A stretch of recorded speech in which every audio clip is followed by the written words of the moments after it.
2026. It's our first episode of the new year. Time keeps on slipping, Andrew. And speaking of, we're a weekly podcast as we always have been, but life happens. We're working on it. We realize some episodes are coming out late, but you know what? You get this for free, so stop complaining. I don't want to hear it. It's life, man. We got stuff going on. What do you want us to do with ourselves? No one's actually complained. Our listeners are cool. They understand what's going on here. But, we want to make sure we put out a quality show. So we're getting to these things as we can. We just announced a huge new theme in the Discord. And a lot of exciting stuff coming your way. We're going to get it out to you at a reasonable pace. But, we got lives to live. Andrew, we hung out recently, like in person, which is kind of rare given we live on opposite sides of the country. But you were down here in Houston for the New Year.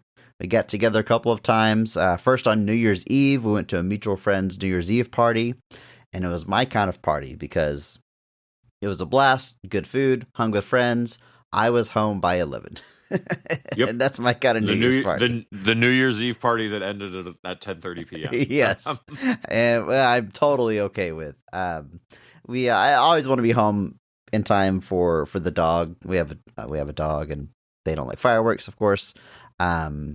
But actually, I left that to friend of the show, my wife, to hang out with the dog. I was asleep by midnight. I can't do late nights anymore. But then you came over a couple of days after that, before you went back, and you and I played through the entirety of Mighty Morphin Power Rangers Rita's Rewind.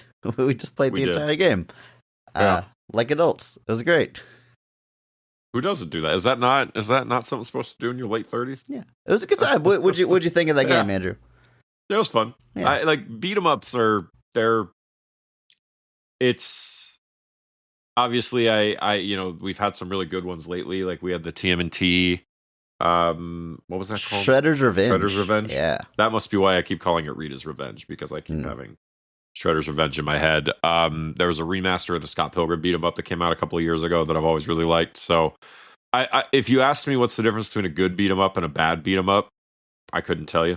But there's just enough story, keeps you going. Yeah. There's just enough differences. Like, you know it when you feel it, because I have played bad beat 'em ups that are like boring. Oh, yeah. But like, it's button mashing and like very little input. But I don't know what the key is. But variety is important. I like the Power Rangers has a few levels that mix it up with the Megazords. And then I think back to like I played Battletoads a lot as a kid, which notoriously one of the most difficult games of all time.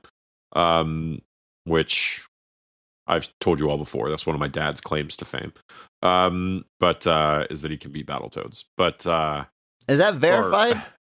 At one point, let me rephrase this. At one point, he beat Battletoads. He probably could. I have zero faith he could do that now. Sure. Okay. But yes, I talked to him about it, and he's like, yeah, absolutely. He's like, it's one of those things where he's like, I played that, like me and my friends played that game so much when that game came out. He's like, there is absolutely, we absolutely beat it. Like, there's no way. But but like I even remember in that, like you had the motorbike levels, you had the snake levels. So there was change ups, there was differences where you weren't just rolling across the screen beating people up. But then I think about Turtles in Time. Like, are there different levels in Turtles in Time? Do you surf in those games? I don't remember. Yeah, there's some surfing. And then you've got the. I have this on the shelf behind me. Is it the the Cowabunga collection. Yeah, I got that as well. Which has what else does this have in it? I've even opened that. You have the collector's edition for people that can't see you, which is everybody listening. Yes. There's like a acrylic standee, and there's like playing cards. Have you even opened that thing up, Andrew, or is everything still crammed? I have opened it up, but everything is still in here. There's a big cloth poster. I got mine framed on my so 13 classic TMNT games. Yeah, I don't even remember what they all are, but Turtles in Time and all those are in here. So the SNES, the home version of Turtles in Time, has a few bonus levels, and it's got Bebop and Rocksteady in there, which aren't in the arcade, I believe. I might have that reversed, but anyway, the home version has the really cool level where the boss is Shredder, and you're like from his point of view, and the turtles have to throw the Foot Clan at the screen to hit Shredder, which is That's awesome. so cool. Yeah. So I always like beat 'em ups. I'd heard about that one. I know it took some cues from the Once and Always show that came out because it had Robo Rita in it. But yeah, it was fun. Just sit around, play some games, have a good time. Had some lunch, talk some shop. It was all good, man. It was a good time, Andrew. It was good to see you, but that's enough kid stuff. We gotta grow up. We gotta get serious. We gotta get mature. We gotta talk Batman theme song. We're not talking about the best of them. We're just talking about the rest of them. Not the worst parts, but the best parts. And the best parts we have. The best of the rest. Hello and welcome to Best of the Rest. My name is Chris Logan, and I am joined, as always, by the caped co-host Andrew Williams. Say something to the listeners, Andrew. Hello.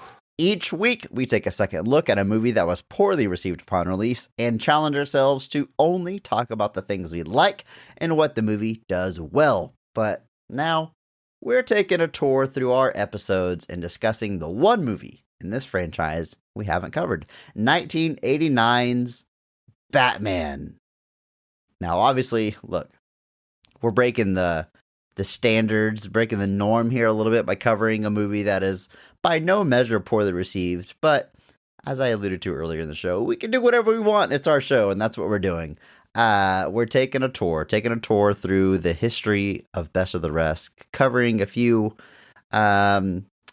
missing entries in certain franchises to start this massive 2-month theme off. If you want more details, they're in our Discord. You can hop in there and check it out. But Andrew, we've got to talk some Batman. Now, I have a very silly question for you.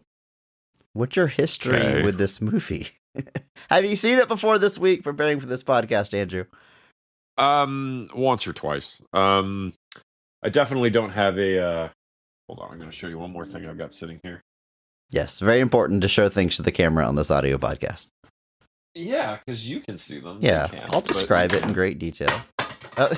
Andrew's camera literally turned off. What happened? That could not have been better timed. God, like you fumbled something and it just went blank. All right, what do you got? Yeah, I've got this. Oh, we're looking at a VHS of Batman. The cover is beautiful. It's the classic poster. It's all black, just with the Batman logo. Yeah, still has the half price book sticker.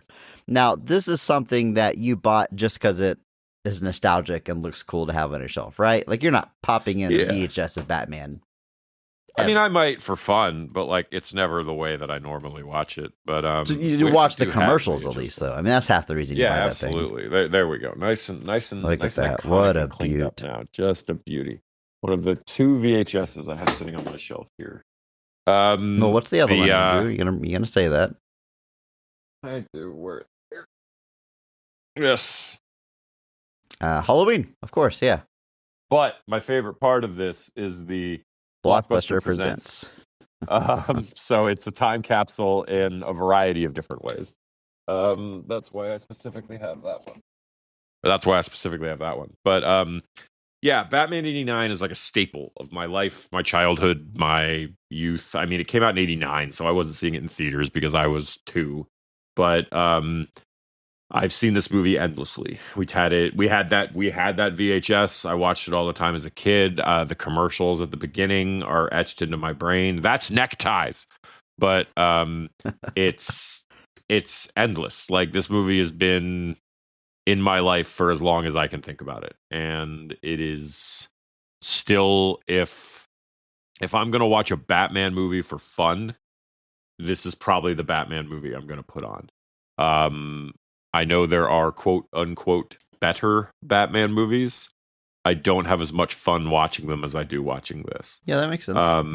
And so I have seen it in theaters. I have since been able to. Alamo Drafthouse showed it a couple of times. And then just recently, AMC did Batman 89 and Batman Returns on the big screen. And then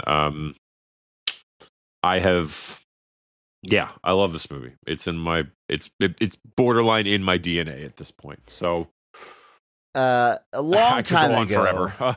you and I were guests on a friend of the show, the Nomads of Fantasy podcast, talking about our the top 4 or 5 superhero or comic book movies. I don't remember which, but Batman was on your list. It might have been number 1. I'm having trouble remembering. This was long. This was like 2 years ago, guys. I can't remember. Yeah, I things. don't remember. I don't remember if we ranked them or just had just listed our 5. But obviously a very big deal to you. I imagine even on like your top favorite movies period list, it's maybe top 10 there. I mean, what do you think? Like my personal favorite movies of all time? Yeah.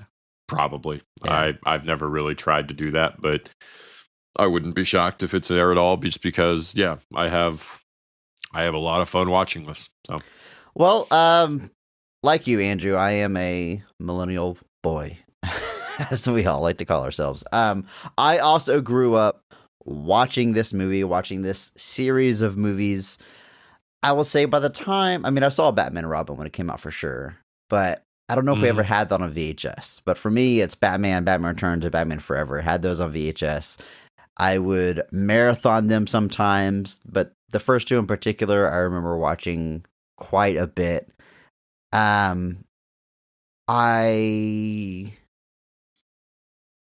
think that my main, the animated series is like my main point of reference for Batman in the 90s, but I watched the movies a ton, and obviously the series is heavily influenced by them. And then I sort of take a break from these original movies and come back to them later in life, and I've watched them a number of times and gone back, and I'm jealous you've seen it on the big screen. I don't think I've ever had that experience, but I would love to do that. And it's great. It feels silly like to sit here and talk about like a history of this movie because it's so like ubiquitous for most people our age, but we are going to break it down, talk about the positives, things that we like. So strap in. The next 6 hours is gonna be intense.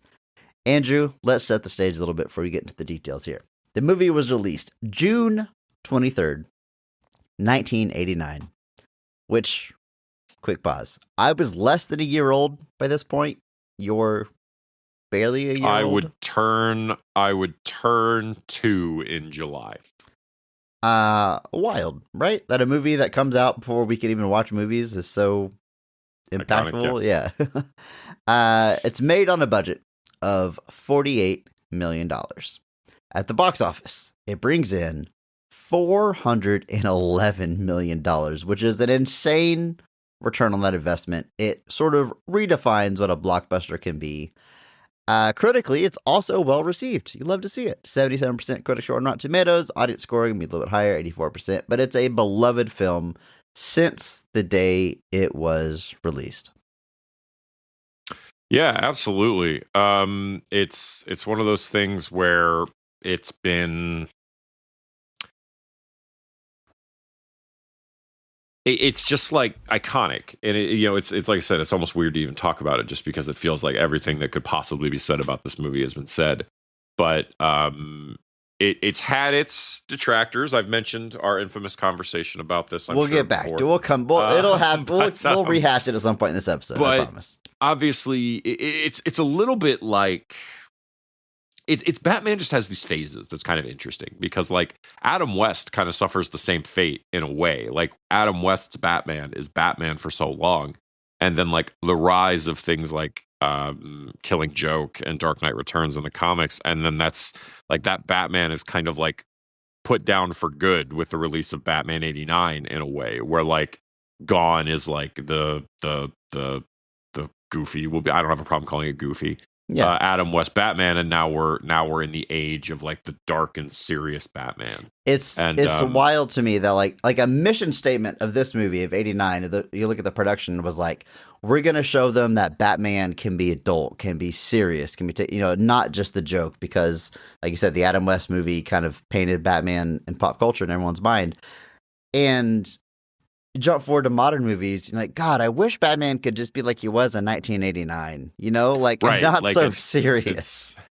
It's well, what's, and I guess it's just more of an indicative of all like the shades you can have in it. But like, you know, and ultimately, the point I was kind of getting to, ultimately, the series kind of, you know, puts itself into the ground as you get to the more cartoony and outlandish later installments, even though this one is still, by definition, way more cartoony and outlandish than what would come.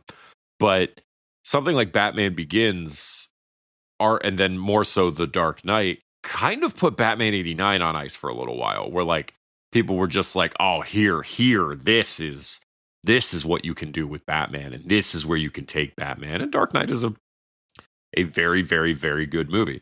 But it Hot again take, kind Andrew. of, Oof. I know, hot take. But I had the audacity to say it wasn't a masterpiece. But I just said it was very, very, very good. But so it kind of does that same thing where like there's this kind of decline in interest in Michael Keaton's Batman, because now we've got this like, you know, we've got this like auteur essentially making Batman movies. And like for many people, even though Tim Burton, I guess, was an auteur technically too, but I guess not so much at the time, maybe. But so Batman just kind of ebbs and flows. And now we kind of exist in this time where like all things essentially are respected. Like there's an easier understanding, and obviously the availability of being able to watch everything so easily, I'm sure, is part of that. But now it's like we've got Adam West's Batman, and everybody kind of roundly respects that for what it was at the time. It's something that people, I think, are able to kind of step outside of like what modern Batman is and understand that like that had its time and place, and it was a huge success for a reason. And then Keaton Batman, obviously the fandom there was enough to get him to come back as Batman, even though everybody's already forgotten about it. And there's still people that wouldn't be upset seeing him do like the old Bruce Wayne in a Batman Beyond type scenario. Like Michael Keaton's Batman is beloved in that regard. And then obviously the Nolan trilogy speaks for itself. And then now we've got even further places where you kind of can have fun with Batman. Like we've got the Pattinson movies now, which we're finally gearing up for the Batman 2. We've got even more recent animated stuff like Batman the Brave and the Bold that like rides that Adam West side, and yet that show's really beloved. People don't have an issue being like, that show is great. And so we kind of are now in this place where we can accept all things, but it is interesting to watch the things fall out of favor and then kind of slowly work their way back when people kind of look back and realize, oh, like it doesn't have to be one thing. Yeah, one thing being great doesn't mean another thing is less great. And do you think there's or that just because it's a style doesn't mean it can't be a different style and still honor the character, I guess. Yeah. Like Adam West's Batman, like I've heard people say that like, oh, it's disrespectful to Batman. It's like, it's not. It's that's what Batman was at the time.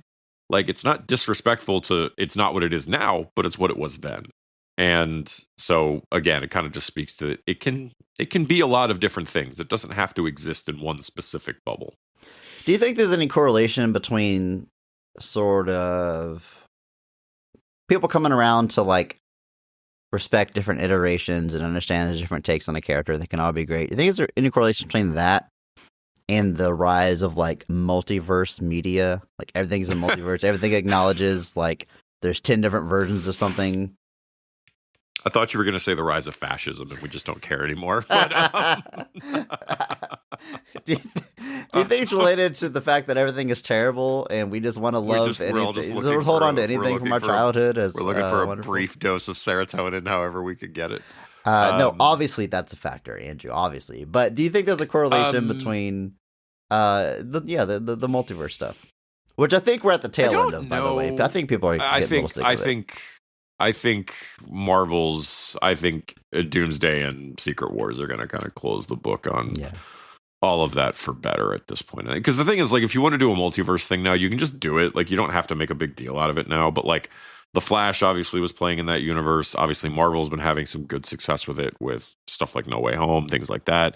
And then, obviously, Doomsday, based off of the stuff that we've seen, we know that it's going to be playing in that world. Even like not even like Everything Everywhere All at Once, or Rick and Morty. Like it's just like in the ether for the past 10 15 years. I don't know that the like the rise of like respecting all things comes from that necessarily. I almost might see that as a response to it in a way, where like there's this kind of, you know, widening appreciation from the fan base of all these different versions, and then maybe the studios are like, hey, maybe we can tap into that Yeah. and kind of bring these people back and kind of build, kind of get some profit off of that nostalgia, because, you know, nostalgia, it's potent but powerful. So yeah, it's interesting to see that. And, you know, there's a whole movie where Michael Keaton plays Batman that's sitting in a vault somewhere, and I'm still mad about that I'm never going to see it. Yeah, I feel like I'm pretty confident that one never. I think it will eventually, one way or another, is eventually going to get out there, but it won't be an official channel. It'll be like the Wolverine work print, that kind of thing. Yeah, okay, yeah, something like that. A leak might happen, but I mean, I put my foot in my mouth once, I guess, when I said Zack Snyder's Justice League would never get released because it wasn't completed. Like, it would cost millions of dollars to complete it, and that's ridiculous. And then they did. To be fair, they spent millions of dollars. Yeah, I know. I just didn't think they would do that, and they did. And I really doubt they got their money back, but that's neither here nor there. I don't think Batgirl would get that treatment after all this. No, in the Batgirl movies, would like more be the like post production is not completed, from what I understand. So I don't know. I don't think it happens. Like I said, it will be seen. Okay. In what form it will be seen is a different thing. Okay, fair enough. It's almost impossible for something to just disappear now. Anyway, because whatever, it doesn't. I just really doesn't matter. But anyway, looking at Batman, because I do want to look at Batman's box office, because Batman made a lot of money at the box office. Opens at number 1 the week it comes out. Makes $40 million in its first week of release. The number 2 film is the other new release for that weekend. What Honey, I Shrunk the opened? Kids. It opened the same day as Batman? It opened the same day as Batman. Interesting. Because I mean, makes that also $14 becomes million. like a cultural touchstone and like a childhood favorite. And that's there's crazy several they're the same day. sequels. Yeah. Honey, I Shrunk the Kids has more sequels with the original cast than Batman does. It's Holding in at number 3, in its third week of release, in its second week of release, Ghostbusters 2. And then holding in at number 4, down from number 2 in its fifth week of release, Indiana Jones and the Last Crusade. Wow, what a weekend. What a year. And then at number 5, basically the order for all of these movies is largely the same order it was before. They're just all knocked down 2 spots because of the new releases. At number 5, in its fourth week of release, Dead Poets Society. Okay. And then our top 10 is rounded out by Star Trek V, Field of Dreams, See No Evil, Hear No Evil, the Gene Wilder, Richard Pryor movie. Richard Pryor. That's a good one. Number 8 is Roadhouse, or number 9 is Roadhouse, rather. And then number 10, No Holds Barred. Is that the Stallone movie? No, that's the. No, I'm thinking Over the Top. Hulk Hogan. That's Hulk Oh, Hogan. Zeus. right. Yeah. I didn't realize it ever placed that high. Okay, other than No Holds Barred, that is a really interesting weekend because like all those movies are well known today and have some kind of legacy. Mhm. And I would venture to guess you could go 10 years back and find a summer weekend where I don't recognize 2 or 3 of the movies. So like Right. to go 40 years back almost. And even the ones after No Holds Barred is Pet Sematary, K9, and Twins, like the Arnold DeVito. So like even as you get deeper down into the past the top 10, you still have these like movies that have like relative cultural touchstones. The next week, Batman and Honey, I Shrunk the Kids both stay at number 1 and number 2. The only big new release that week was Karate Kid 3, which only cracks in at number 3 with 10 million. The next week, Batman is supplanted at number 1 by Lethal Weapon 2. But by that point, Batman has made $141 million. Man, it's too That's the bad July that 4th weekend as franchises well. just have taken over the box office. You know, we miss the good old days when it was Star Trek and Ghostbusters and Batman at the box office. Yeah. And Lethal Weapon 2. 1 week later, you've got License to Kill, James Bond, that other unfortunate franchise that won't go away. Anyway, Batman is in its. We're well into the weekend. The weekend I was born, or the weekend of my birthday, rather. Batman is still holding at number 2. It is When you turn 2. Yes. And then Batman drops to number 3 when Turner and Hooch comes out.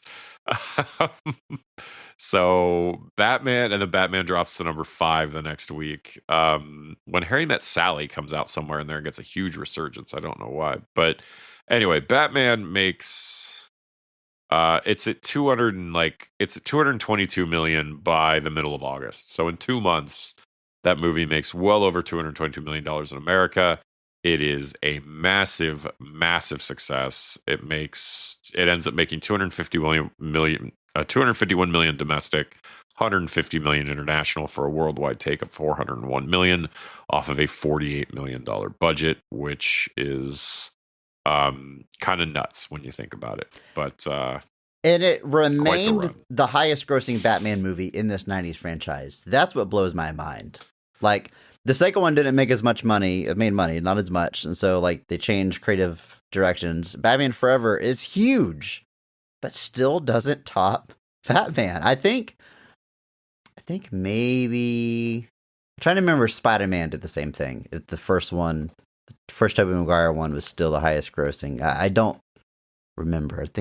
I don't remember. But this one, I think, is pretty insane that the one that comes out in 1989... The one that it's actually the highest grossing Batman film until The Dark Knight. Batman makes more money than Batman Begins does. Wow. That's wild. And then it's Dark Knight. Dark Knight obviously makes $1 billion, and so does Dark Knight Rises. And then it is funny that Batman Begins, and we touched on this a little bit earlier, like, part of the mindset for that one for the studio was like, all right, we got to make people forget about Batman and Robin. We got to reset the character and take him seriously again. It's like the exact same thing Batman 89 was doing. Right. It's this kind of endless idea that we've got to keep redoing this, and then now we got to go the other way, because we had the Nolan trilogy, then we had Zack Snyder's movies, and now Matt Reeves' movies, and I like a lot, if not most of those.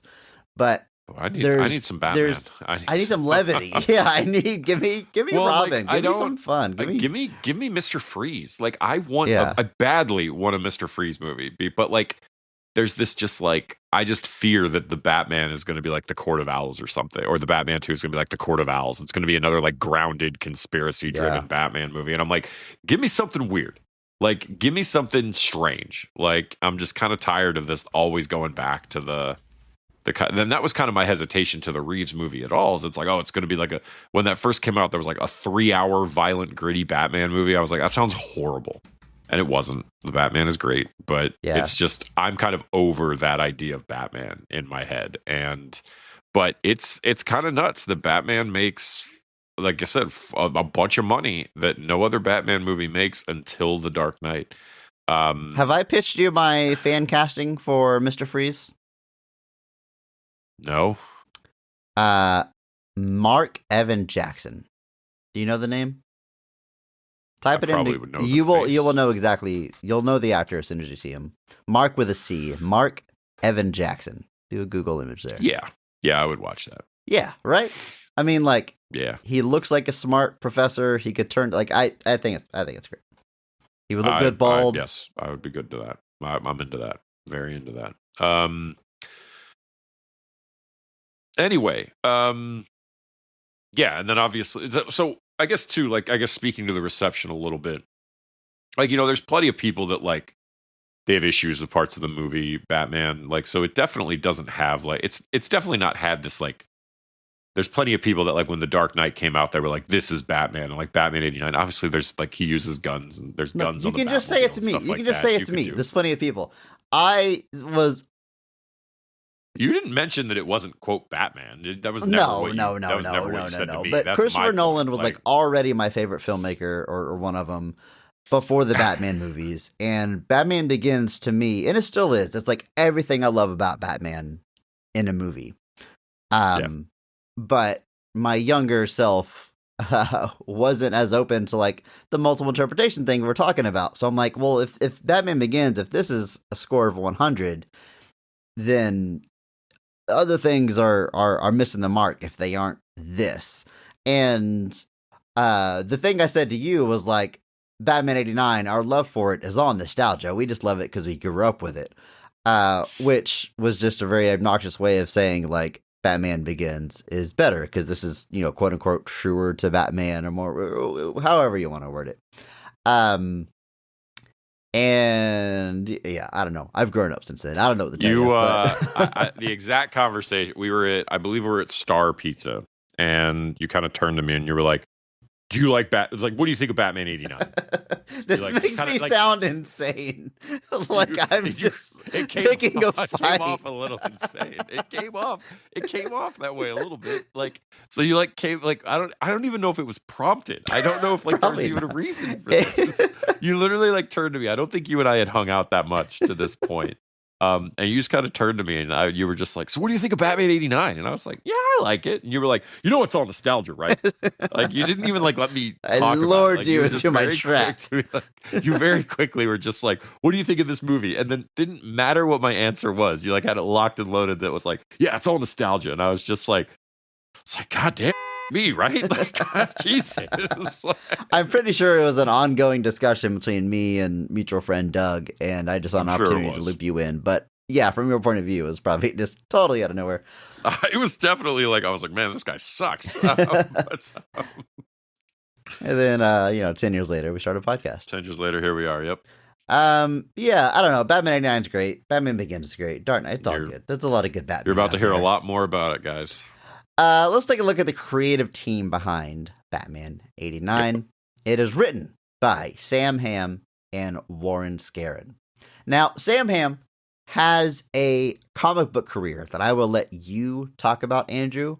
But what I want to say is that he would later go on to be a screenwriter on Monkey Bone, which is a movie that I can't believe we haven't covered. Friend of the show, my wife, has insisted we cover it multiple times.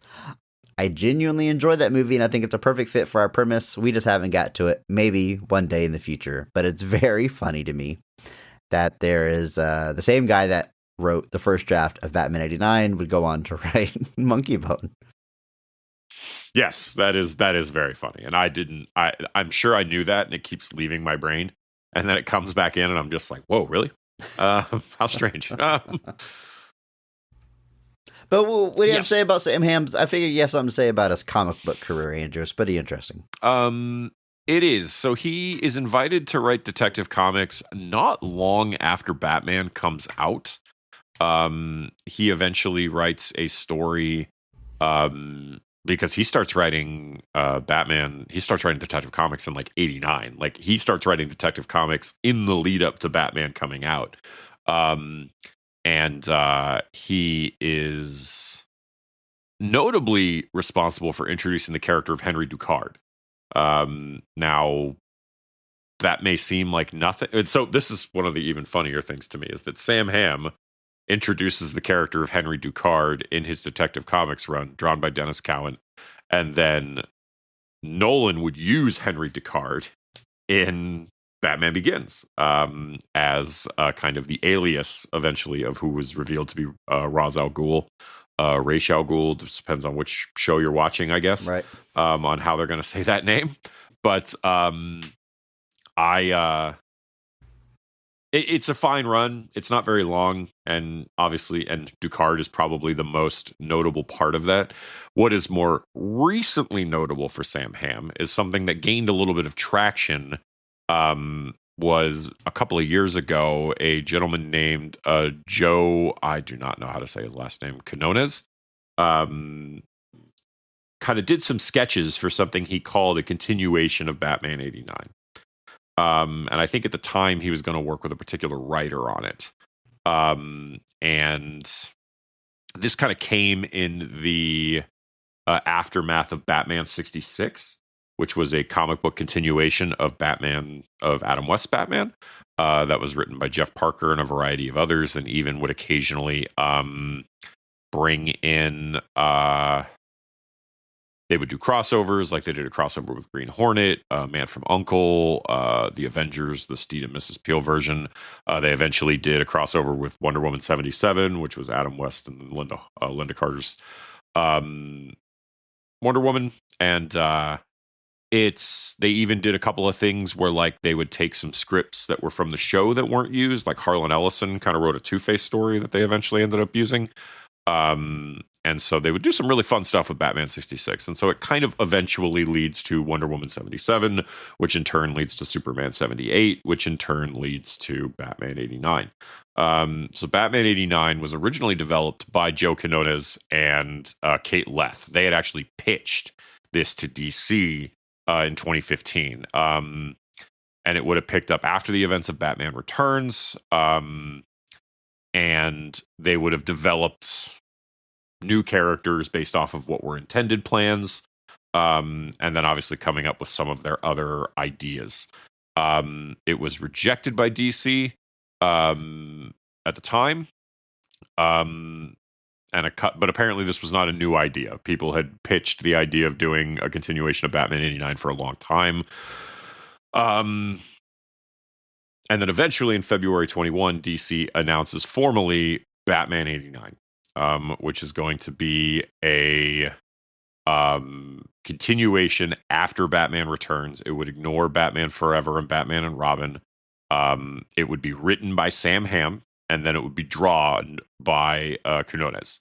And that was announced. So Batman 89 comes out, which follows up on the Billy D. Williams' Two-Face promise. That's the hook of that, essentially. And then that was eventually announced to get a sequel called Batman 89 Echoes, which was, again, written by Sam Hamm and drawn by Joe Quinones. Any Marlon Wayans Robin showing up in there? Yeah. Yeah? Cool. Yeah. Marlon Wayans Robin.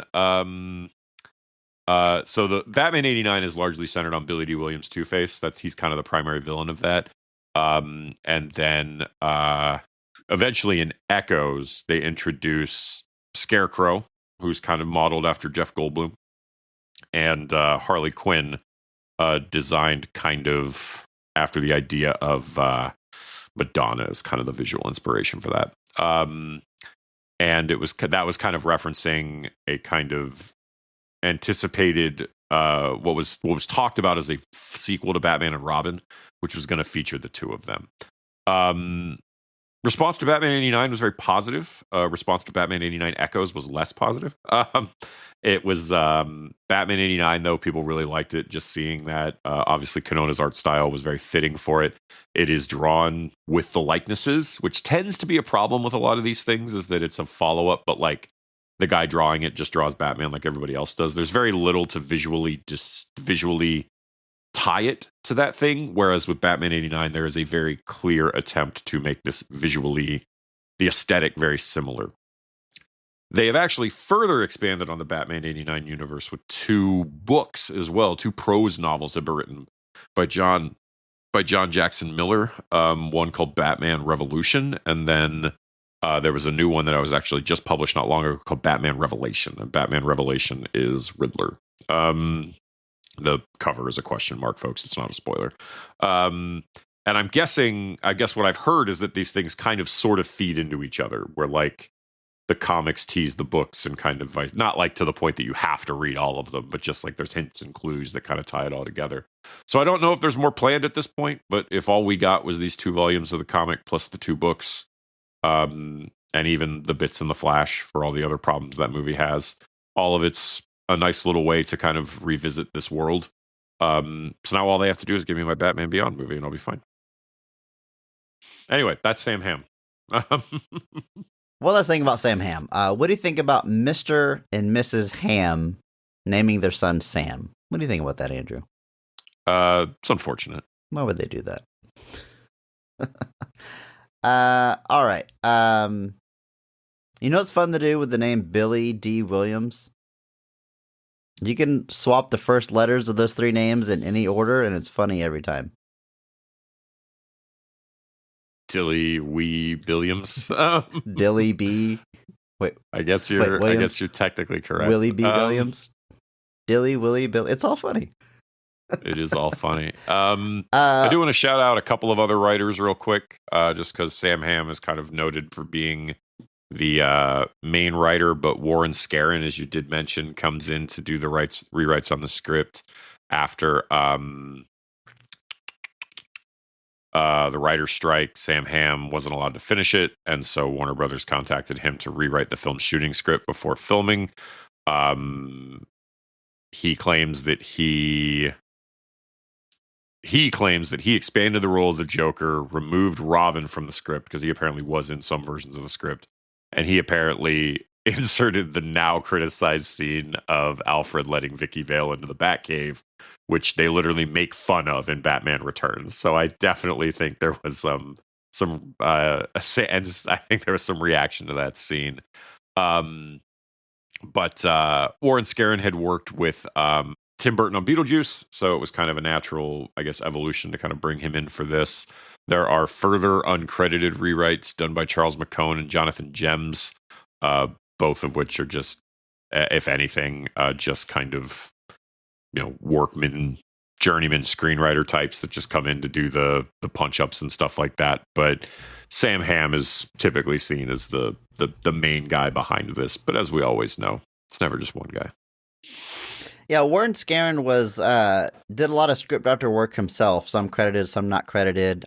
Before this, Beverly Hills Cop 2, credited screenwriter, big deal. You mentioned Beetlejuice, which brings him into the Tim Burton orbit. So his career seemed to be on the rise, which makes it all the more tragic that he would die the very next year after this comes out. 1990, passes away of bone cancer, way too young. R.I.P. Warren Scarron. He had apparently completed a script called Beetlejuice in Love at the time of his death. It's a shame we never saw that. Maybe. Yeah, maybe it's better for his legacy that we haven't seen it, Andrew. Who knows? I wonder if that's out there. Has someone leaked that script? This movie would be directed by a man named Timothy Burton. Not familiar. It's Tim Burton, like literally in his prime or like beginning his prime. I mean, I think he still goes up from here in his abilities. But before this, had only done Pee-wee's Big Adventure and Beetlejuice, which is wild that he gets hot shot to Batman. But obviously, it paid off. We've talked about him multiple times. We've covered Mars Attacks. We covered Batman Returns. Is it just those two? I think we talked about him a number of times. But certainly, like growing up, one of my favorite directors.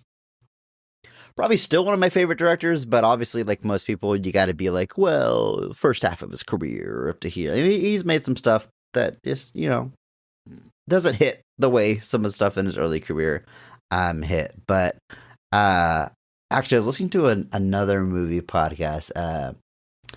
Amy Nicholson on the Unspooled podcast put it really well and said that he was like the first director that, like, as a kid, you could like recognize like what a director does. Like, oh, look at this movie. This is a Tim Burton movie. Like his style is so recognizable in that way and so tactile, which I think is a great way to put it. And yeah, I was all in on Burton early on. I'm looking at an overview. I mean, literally from 85 to 96 is Pee-wee's Big Adventure, Beetlejuice, Batman, Edward Scissorhands, Batman Returns, Ed Wood, and Mars Attacks. Like that's bangers. That's it's a crazy all bangers run. right there. That's a crazy run. And then he has Sleepy Hollow after that, which is fun. Whatever. And then he has Planet of the Apes, which we covered. Yeah. That's a movie I left off. And then he has Big Fish, where you're just like, oh, we're back. Yeah. And then he's got Corpse Bride and Charlie and the Chocolate Factory. So 1 out of 2 ain't bad. And then I remember when Sweeney Todd came out. I saw that in theaters at least once or twice because my sister was a big fan. And then Sweeney Todd really is kind of like, then you get Alice in Wonderland, you get Dark Shadows, you get Frankenweenie, you get Big Eyes, so it's this weird mix where like they're mixed in there. Like obviously you've got like Big Eyes, which was pretty good because it was a little out of the box for him. Yeah, he toned down a lot kind of really straightforward, and then he turns back around and does Miss Peregrine's Home for Peculiar Children, which is just the X-Men, and then Dumbo, which is just weird that Tim Burton made a live-action Dumbo movie with Michael Keaton. And no with one Michael cared? Keaton and Danny DeVito and Colin Farrell, both Penguins. And then Beetlejuice, and then Beetlejuice was, everybody I know. I feel kind of on the outlier of it, where I'm like, this was fine, but I don't know a lot of people that are like, this was great. There's people that loved it. They thought it was exactly what they wanted, and I'm like, I'm with you. It was fine, but it was nice to see him like embracing like practical effects again, which he made a very conscious effort to move away from. It's I've heard it was Michael Keaton that pushed for it to be as much made the same way as the original. I think that was one of the only conditions of which he said he'd do it. Yeah. He was basically like, I'm not going to do this if we don't do it like we did before. I think that, and so props to Keaton for that, because, and still, like, it's kind of funny that with all those, it's Beetlejuice still cost $100 million, which is not like a small amount of money, but like, I've seen movies that cost twice as much that look way worse. Yeah. So, I mean, the movie is still a mess overall, but it's got some, it's got some to it visually. So curious if that's something he sticks with, or if this was just a one-off, because I don't know what Tim Burton, what's he doing next, I wonder. Who's he dating? Oh, he's with Monica Bellucci, which is, so she'll be in whatever movie comes out next. I made this joke to you, and I may have already made it on this show, but in Twin Peaks: The Return, David Lynch's character in Twin Peaks, a character named Gordon Cole, who's Kyle MacLachlan's boss at the FBI. He literally in Twin Peaks: The Return just has Monica Bellucci dreams that he calls Monica Bellucci dreams, in which he has a dream where Monica Bellucci shows up and tells him things. That was somehow more subtle than her role in Beetlejuice. You mean like where the movie like stops, we shift over to see what Monica Bellucci's doing, see her walk around like caught, and then go back to the film? There is zero reason for her. Like, you could cut her character from that movie entirely and the plot doesn't change. #PP. #PP. And I like Monica Bellucci. I guess I should say I like looking at Monica Bellucci, but it's it's unrelated. The scene in Batman where the news anchors are doing the newscast without products and they just look haggard, which is not how that works at all. That scene always makes me laugh. But I don't know what he's got coming next. It's Burton would direct a remake of Attack of the 50-Foot Woman. Yeah, Tim Burton's been announced to do 90,000 things, so it's always tough to know what he's actually doing next, but we'll see. He did Wednesday. I guess that's kind of a thing he's done recently. He also did the Wednesday show for Netflix, and he directs a few of the episodes of that as well. I think he directed like 4 or 5 episodes of the second season, so I guess that's what he's doing. Okay. There you go. You watched any of that, Andrew? It's fine. Yeah, I've heard good things.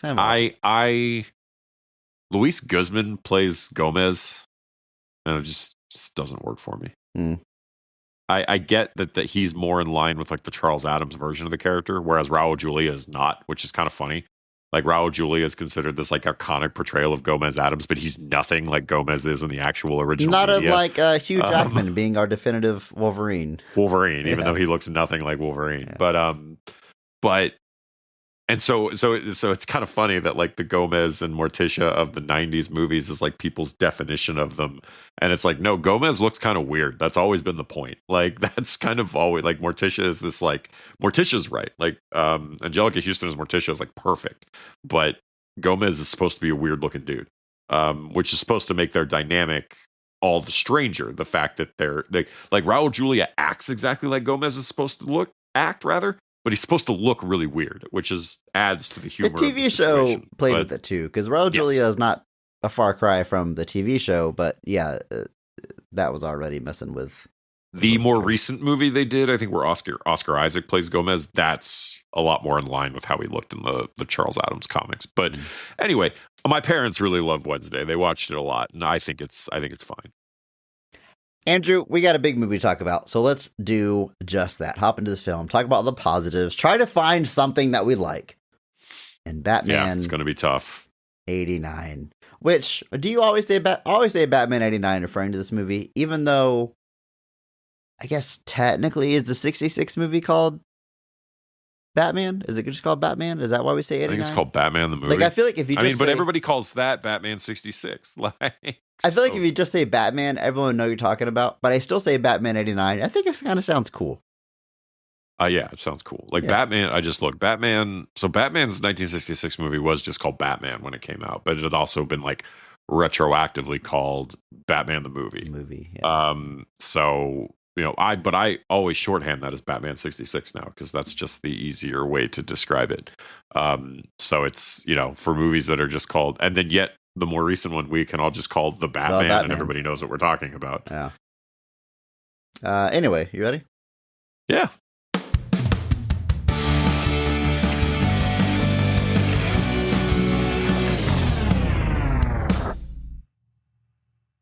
Ruthless criminal Jack Napier is double-crossed by the mob boss Carl Grissom when Carl anonymously tips off the cops to Napier's whereabouts. Jack survives the ambush, but not before falling into a vat of chemicals. When he emerges, scarred with bleached skin and green hair, he begins calling himself the Joker and terrorizes the citizens of Gotham City.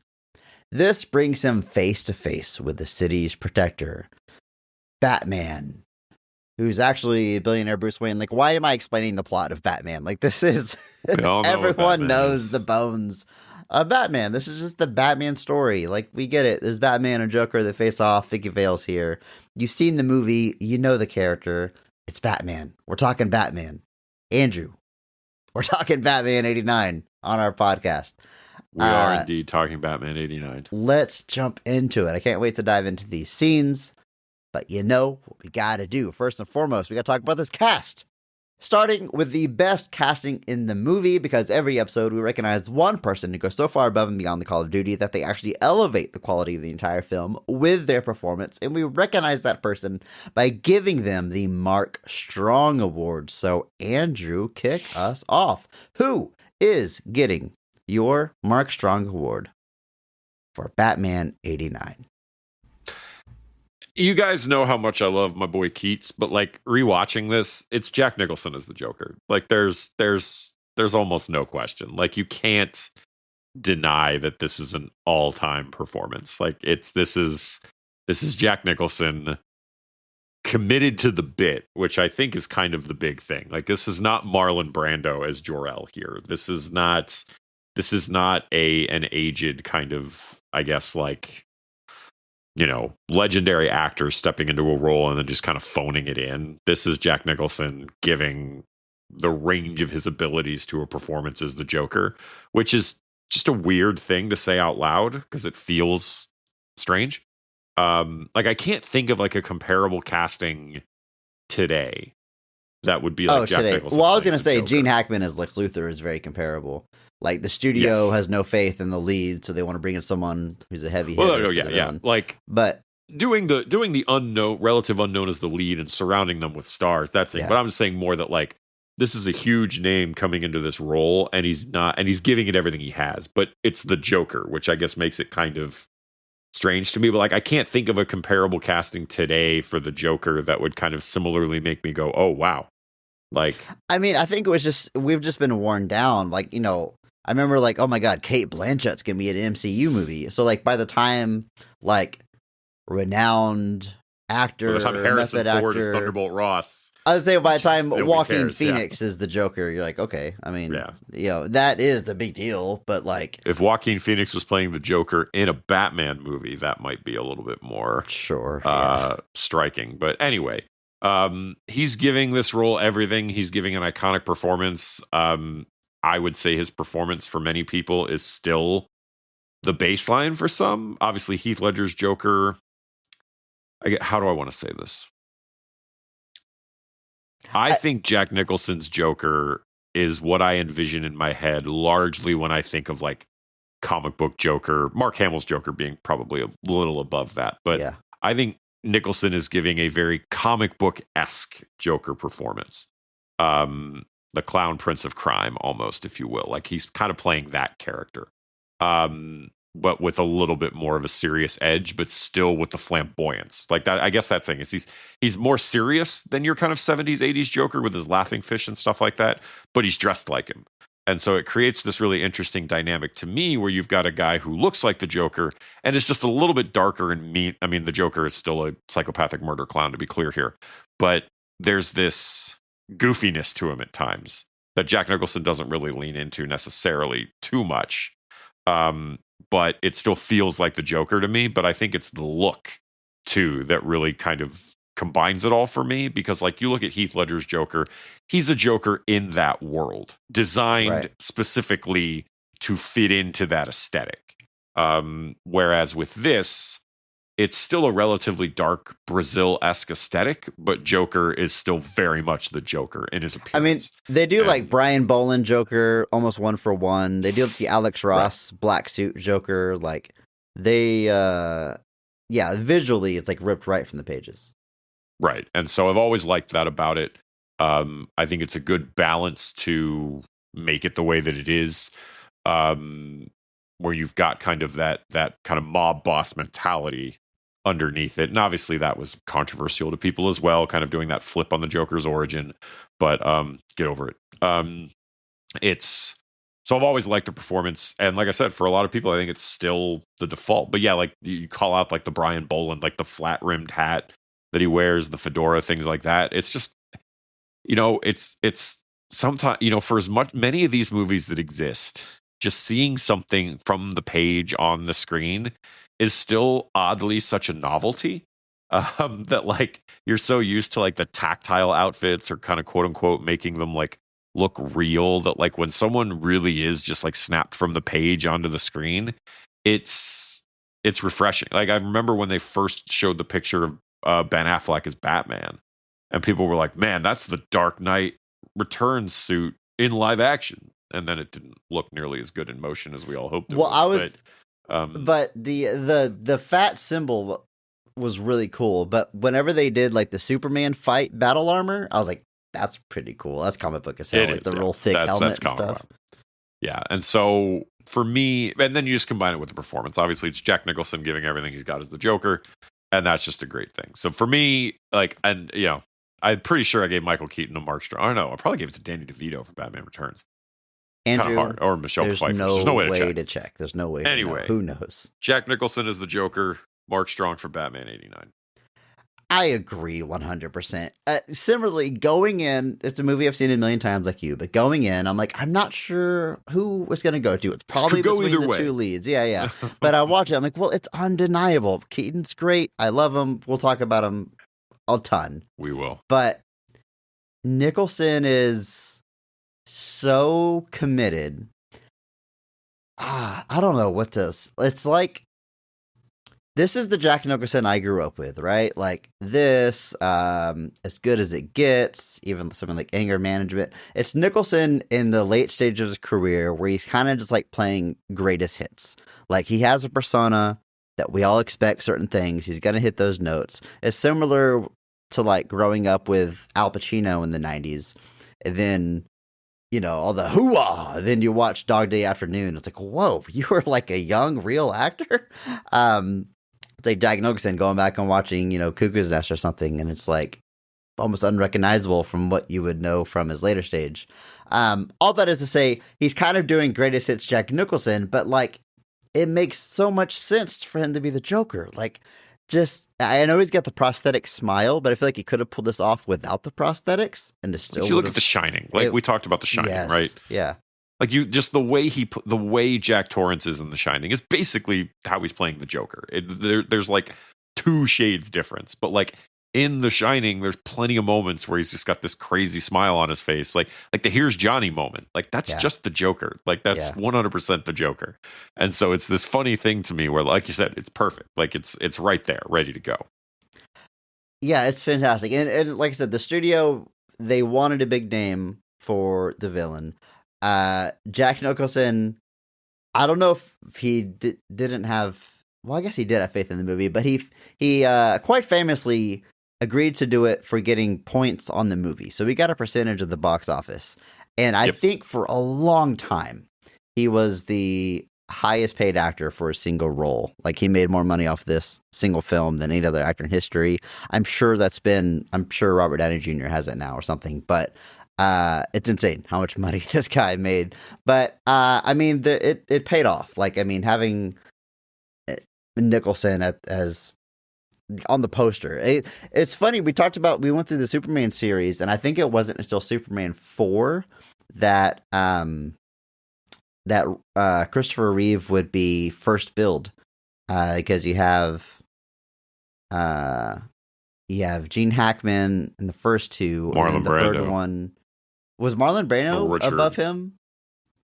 Was he He might third have billed been. in the first one?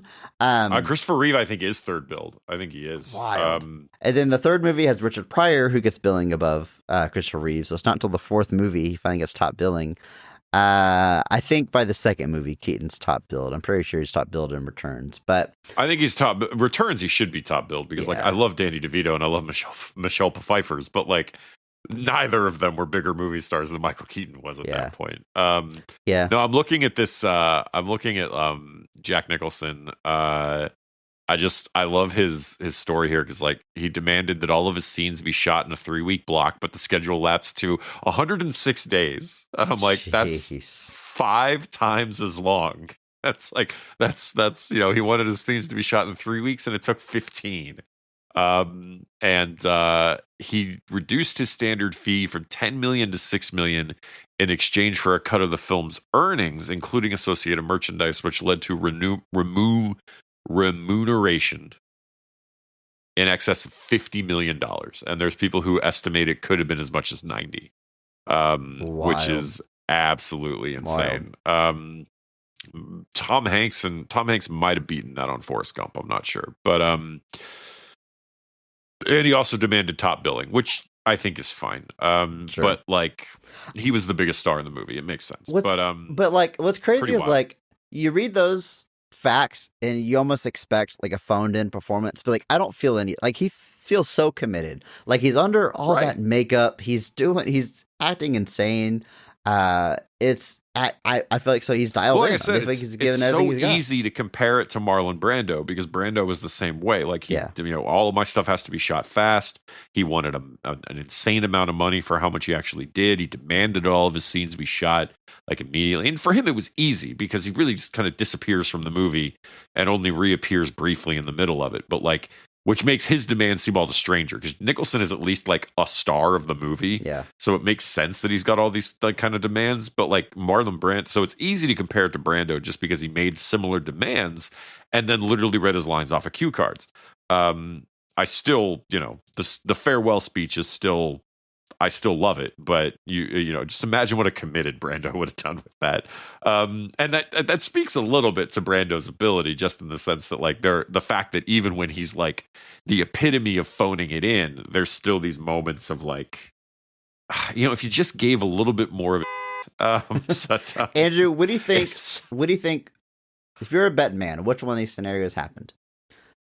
Richard Donner gave Marlon Brando a note and said, "Marlon, actually, it's pronounced Krypton," and Marlon Brando ignored him, or Richard Donner didn't even say anything to him. He let him read his line to get him out of there. Did he try to correct him? I feel like at some point somebody had to try and correct him. I feel like even if it wasn't Richard Donner himself, I feel like somebody went to him at one point and was just like, "Hey, it's Krypton, not Krypton," and he probably just went, "How dare you speak to me?" But Yeah. I feel like somebody had to have said something once, and then and then at that point they're like, "All right, We he's already not gonna told him, change it, it's not- just yeah. go." We'll just have the guy that was not speaking when he left the planet correctly pronounce it later in the movie, despite the fact the only person telling him about the planet is the person who That's said true. it wrong. That's true. See, I was going to compare it to Arnold Schwarzenegger in Batman and Robin, which we covered the movie, we talked about it. I love Arnold Schwarzenegger, but like he got paid an insane amount of money. He made ridiculous demands. He was hardly on set.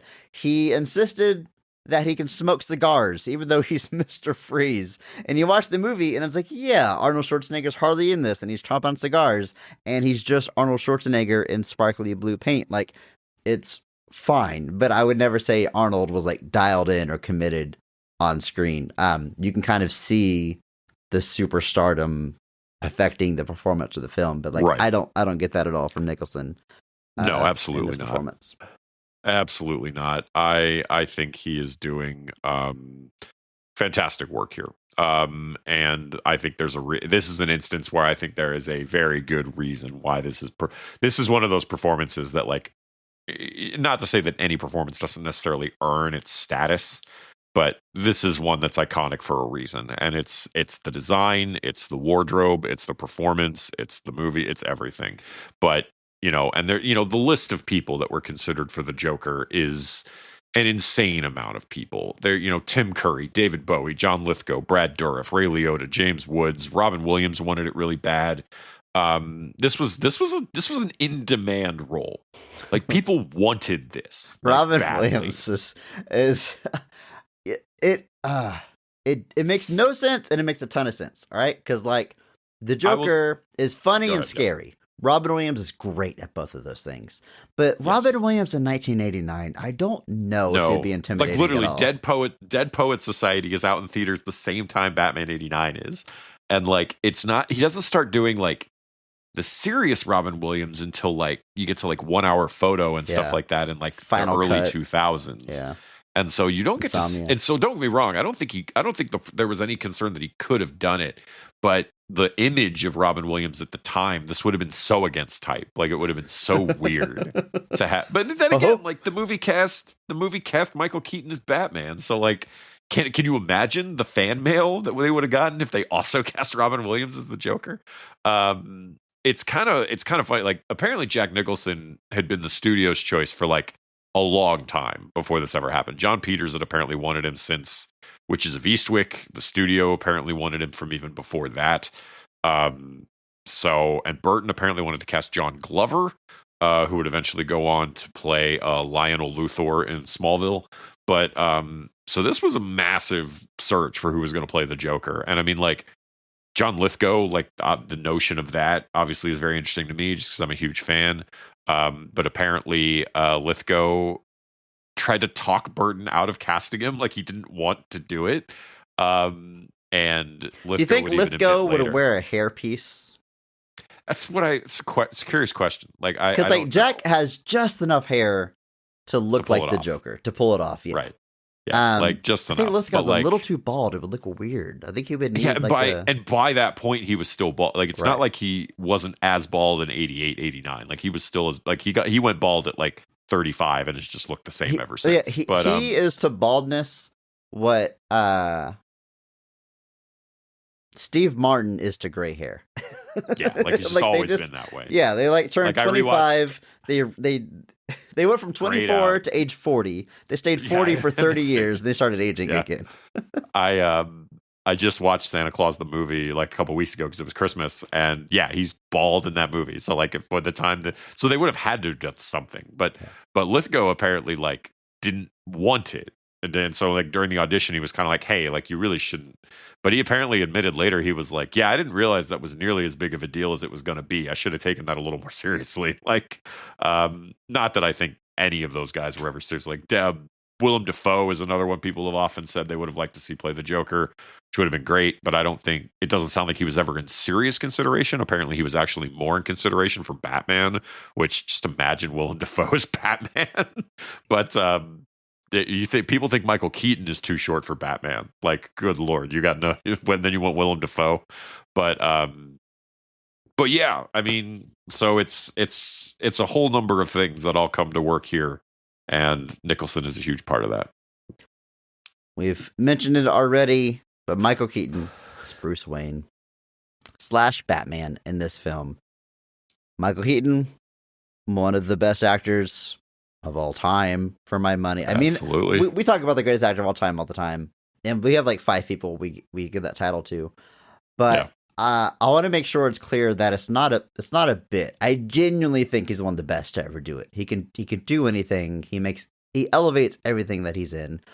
I think he's a Mark Strong Award winner because we talked about Jack Frost, and I can't imagine I gave it to anyone else. Either one of us. I can't imagine. Maybe Henry Rollins stole it from him there. I don't know, but I think he's a Mark Strong Award winner, at least from that. But Keaton's the best. But as you alluded to, there was certainly a fan backlash from hardcore comic book readers that they cast the comedic actor Michael Keaton, which is all he was known for at the time, as the brooding Bruce Wayne. They couldn't see it. They couldn't picture it. It didn't make any sense to them. History kind of repeats itself whenever Heath Ledger gets cast as the Joker years later, and people they're like, I don't see it. It makes no sense. And they watch the movie, they're like, oh, I didn't know they could do that. I mean, Andrew, looking back, I mean, you've seen this movie a million times. It feels funny to reflect on it, but in the year of our Lord 2026, what do you think about Michael Keaton's portrayal of Bruce Wayne? Batman, of the character. I don't mean to separate it of this character. I like it. I think there's more. There's a little bit more of a split between. There's not as much of a split between Batman and Bruce Wayne, not necessarily. But when he's Batman, it's clearly he's much more stoic. There's no, but when he's Bruce Wayne, there's more levity than I remember. I watched it back, probably 5-10 years ago for the first time in a long time, and I was actually kind of oh, there actually is some shades here. There's some differences here. When he's Bruce Wayne at the party and he's cracking jokes to Knox and things like that. That's how Bruce Wayne would act in that situation. So, obviously we're not quite at the levels of Christian Bale's Bruce Wayne swimming in a fountain with supermodels, but we're still adding in some shades here so that there's some differences here. And then obviously you get the scenes the apartment scene where it's just Keaton and Nicholson facing off, and they're both both trolling each other for 5 minutes until Joker just shoots him. But I like what he's doing here. Obviously, I've been a fan of Keaton for a long time, and this is probably the movie that made me a fan originally. I actually just rebought the film Clean and Sober because I didn't realize I already owned it. Well, I saw it was on sale. It was $8 on Amazon. It's oh, I can send this to Andrew. He loves Keaton. He loves this movie. I sent it to you. You said done. You bought it right away. And then, when it arrived, you're like, Chris, I already have this. Which, of course, I should have assumed that I had it. But I'll buy that one from you if this. you don't want to return it, Andrew. I don't have it. It's $8, man. Buy your own. But what are you gonna keep 2 copies of the movie? No, I'm just gonna drop it off at an Amazon store and get my $8.50 back. All right. But that was the year before this, Clean and Sober, and that was apparently a big deciding factor in them kind of leaning towards Keaton for the role, because it is a much more nuanced role than stuff like Mr. Mom or Night Shift would have you think. Because if Johnny Dangerously, Mr. Mom, and Night Shift, which were 82, 3, and 4, are your if that's your barometer for Michael Keaton, and then they announce that guy's going to play Batman, I can't exactly fault you for being I don't see this. But if you had watched Clean and Sober, or even The Squeeze, I think you're at least seeing a little bit more of the shades that he's capable of. And then I think he pulls this off really well, especially in comparison to what your expectations of him might have been at the time. And then oddly enough, the year after this, he does Pacific Heights, where he plays the villain. And he's stone cold serious the whole time. So it's just, if you want to watch Michael Keaton mess with Matthew Modine for 100 minutes, watch Pacific Heights. And so I've always liked it. Going back to it, there's more nuance to the performance than I maybe remembered in the past. Is it in line with Batman? Probably not to some people's expectations, but for me it works. I like just the right amount of levity he brings to it.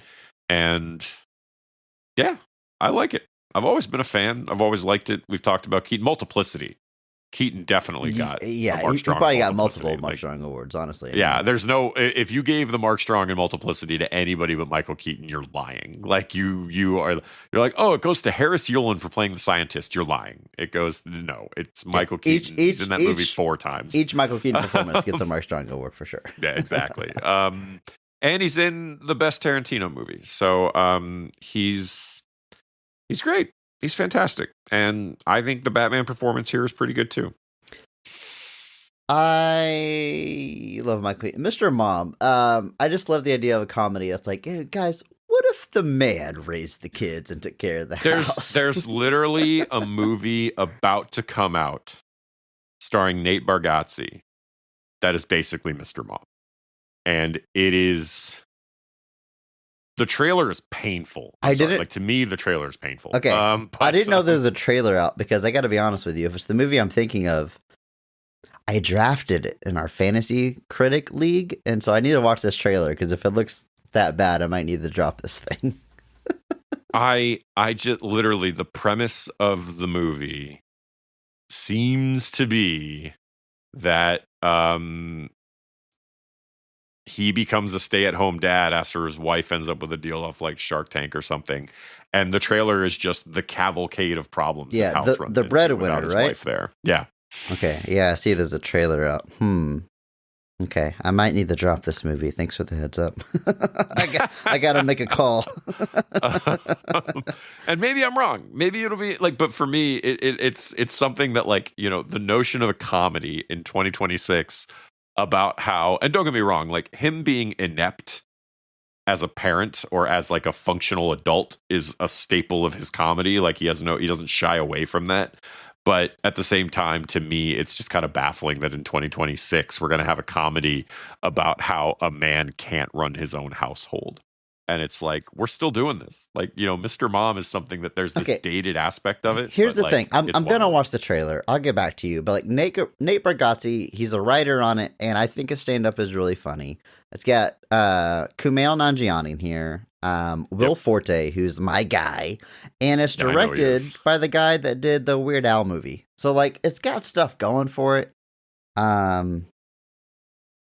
We'll see. We'll see how well this. We'll see. We'll see.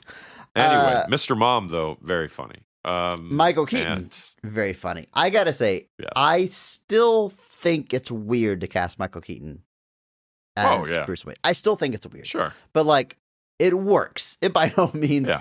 It works. He's great. I've really got nothing bad to say. Like I say, he's one of my favorite guys.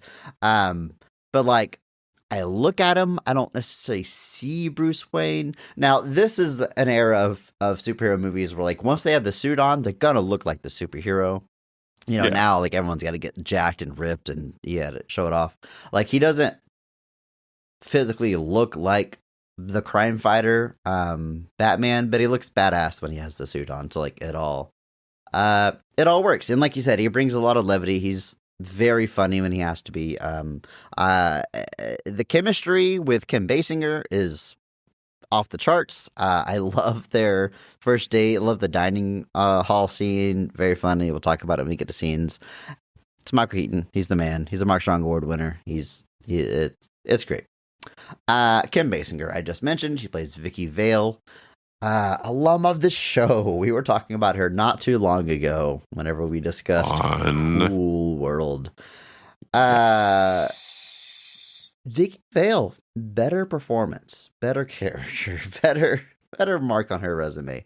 Absolutely. 100%. Vicky Vale is it's interesting because Vicky Vale is from the comics. She's actually from very early in the comics. She was introduced back in the 40s by Bill Finger and Bob Kane. Bill Finger, who, as most of you may or may not know, is basically the real creator of Batman. Bob Kane is a phony, but it's...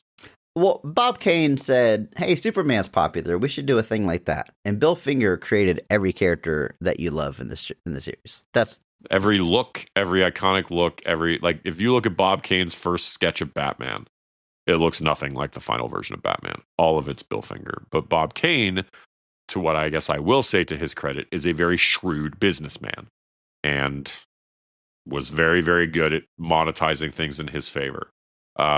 So much so that Bill Finger went uncredited for his part in Batman until within the last 10 years, I think. And so either way, so Vicky Vale from the comics has always been portrayed as one of those potential love interests to Batman, of which there have been many. This is not like a situation where Batman has like Lois Lane. There's not, unless you're Zack Snyder, I guess. But it's there's been a variety of different characters. Obviously, there's Vicky Vale, there's Silver St. Cloud, there's obviously Catwoman, which is probably if there is a Lois Lane to Batman, it's Catwoman. So much so they've gotten married at least once, I think, or maybe the wedding didn't happen. I don't remember what Tom King did, but anyway, Vicky Vale. Obviously, I think this is a kind of cool subplot to give the book. This idea that like you've got a reporter or this photographer in her case that obviously has heard about Batman and is just interested in that story. Ends up kind of diving into the Bruce Wayne of it all. Gets involved with. I think just adding a character like that who's kind of looking at Gotham from the outside looking in, which is not something the movies always do. I think that's a cool ripple to add in where like, because normally Gotham is just full of a lot of people that are just, they've been in Gotham forever. The Gotham is a character just as much as they are in a lot of cases. But I think having her specifically be from the outside coming in, I think it adds an interesting ripple. And then I think she gets obviously a lot more to do here than she does in something like Cool World. But yeah, I like it. You know, maybe don't say that you've loved Bruce Wayne from the moment you looked at him when that was like 4 days ago, but nobody's perfect. I mean, it's Michael Keaton, though. That's true. That is true.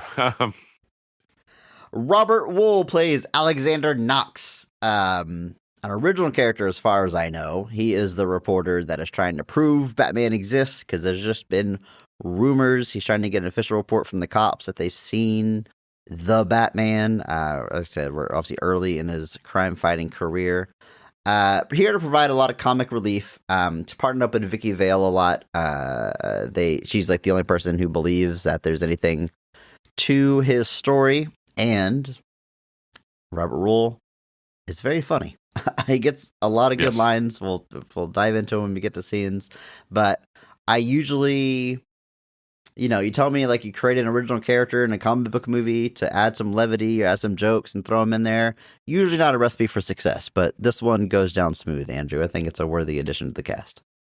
I think so. And I think again, with an interesting, like, because this movie, Batman exists, but he's not known yet, which I think is actually a really good place to start because you don't really have to go through the nuance of the origin, even though we do get some flashbacks here. The Pearl's Falling. Is this an the origin first time we get story? that? I wouldn't say so. Just as much like the movie is not about Bruce Wayne becoming Batman. Yeah. Like the story is not. Batman Begins is about Bruce Wayne becoming Batman. Yeah. Batman 89 is not. Now you get flashbacks to like the Joker shooting his parents because they make that a connection here. But this is not about him becoming Batman. He's already Batman.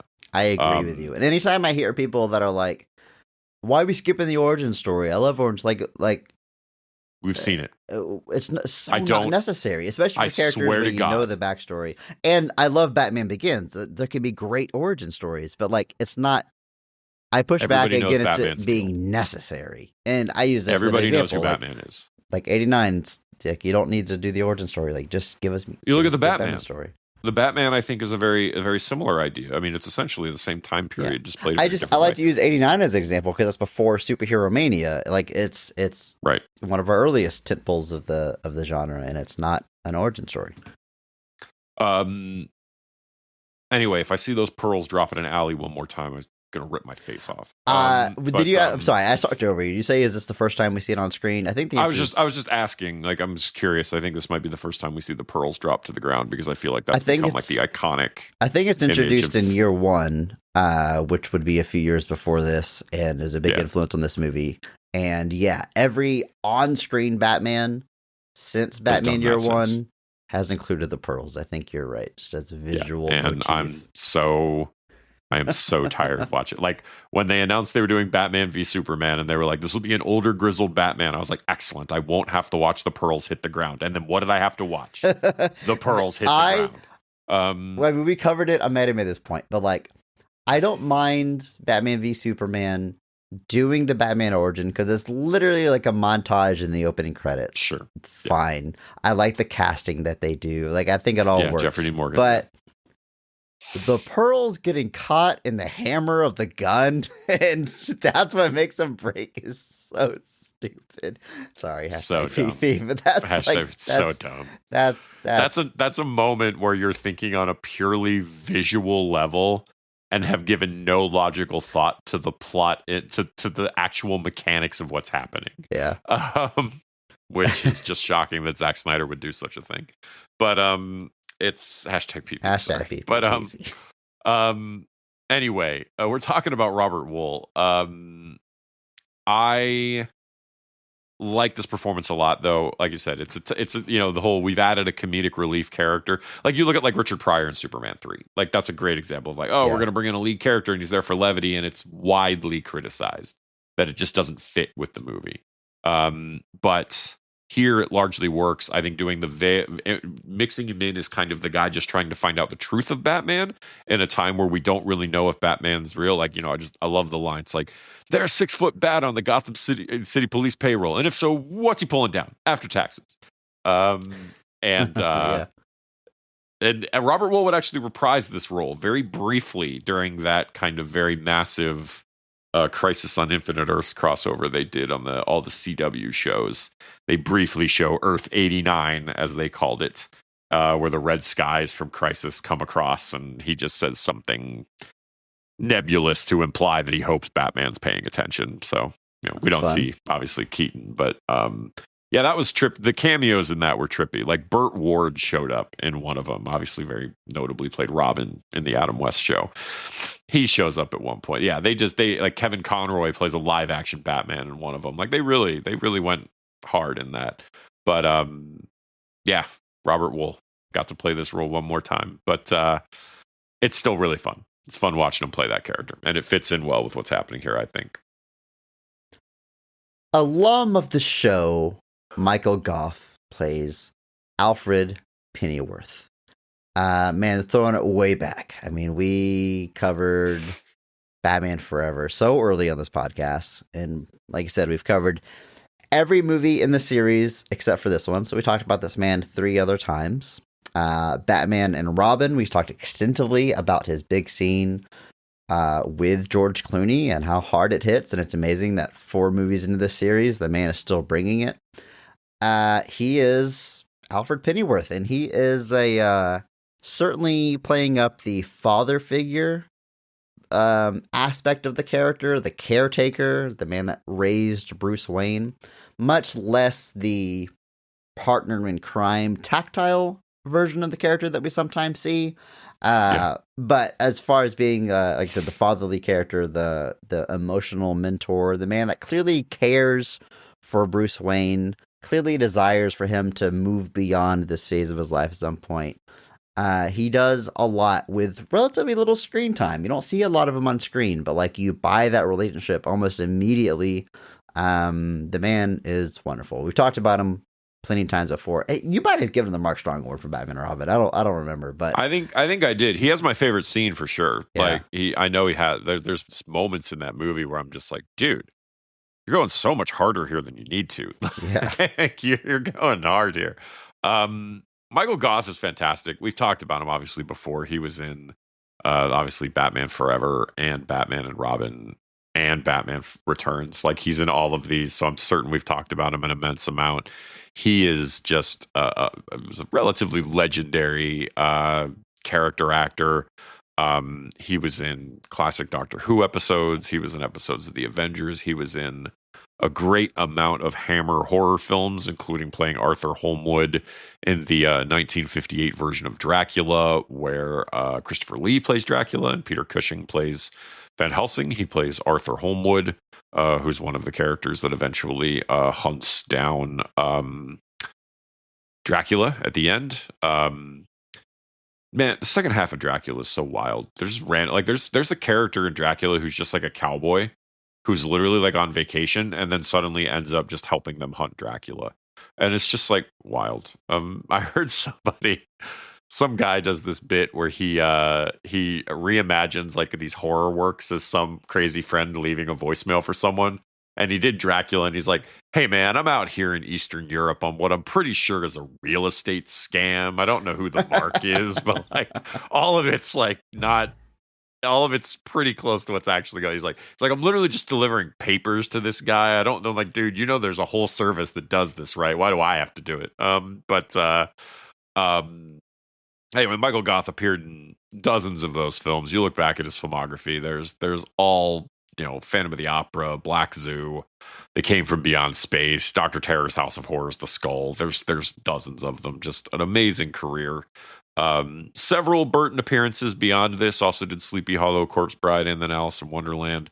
And then just an endless television career as well that ran a long time. His career speaks for itself. And then he's got just enough moments throughout these films to kind of just really show you that there's some real range there. But here, not a whole lot to do here, but still obviously just a pleasure to see him on screen.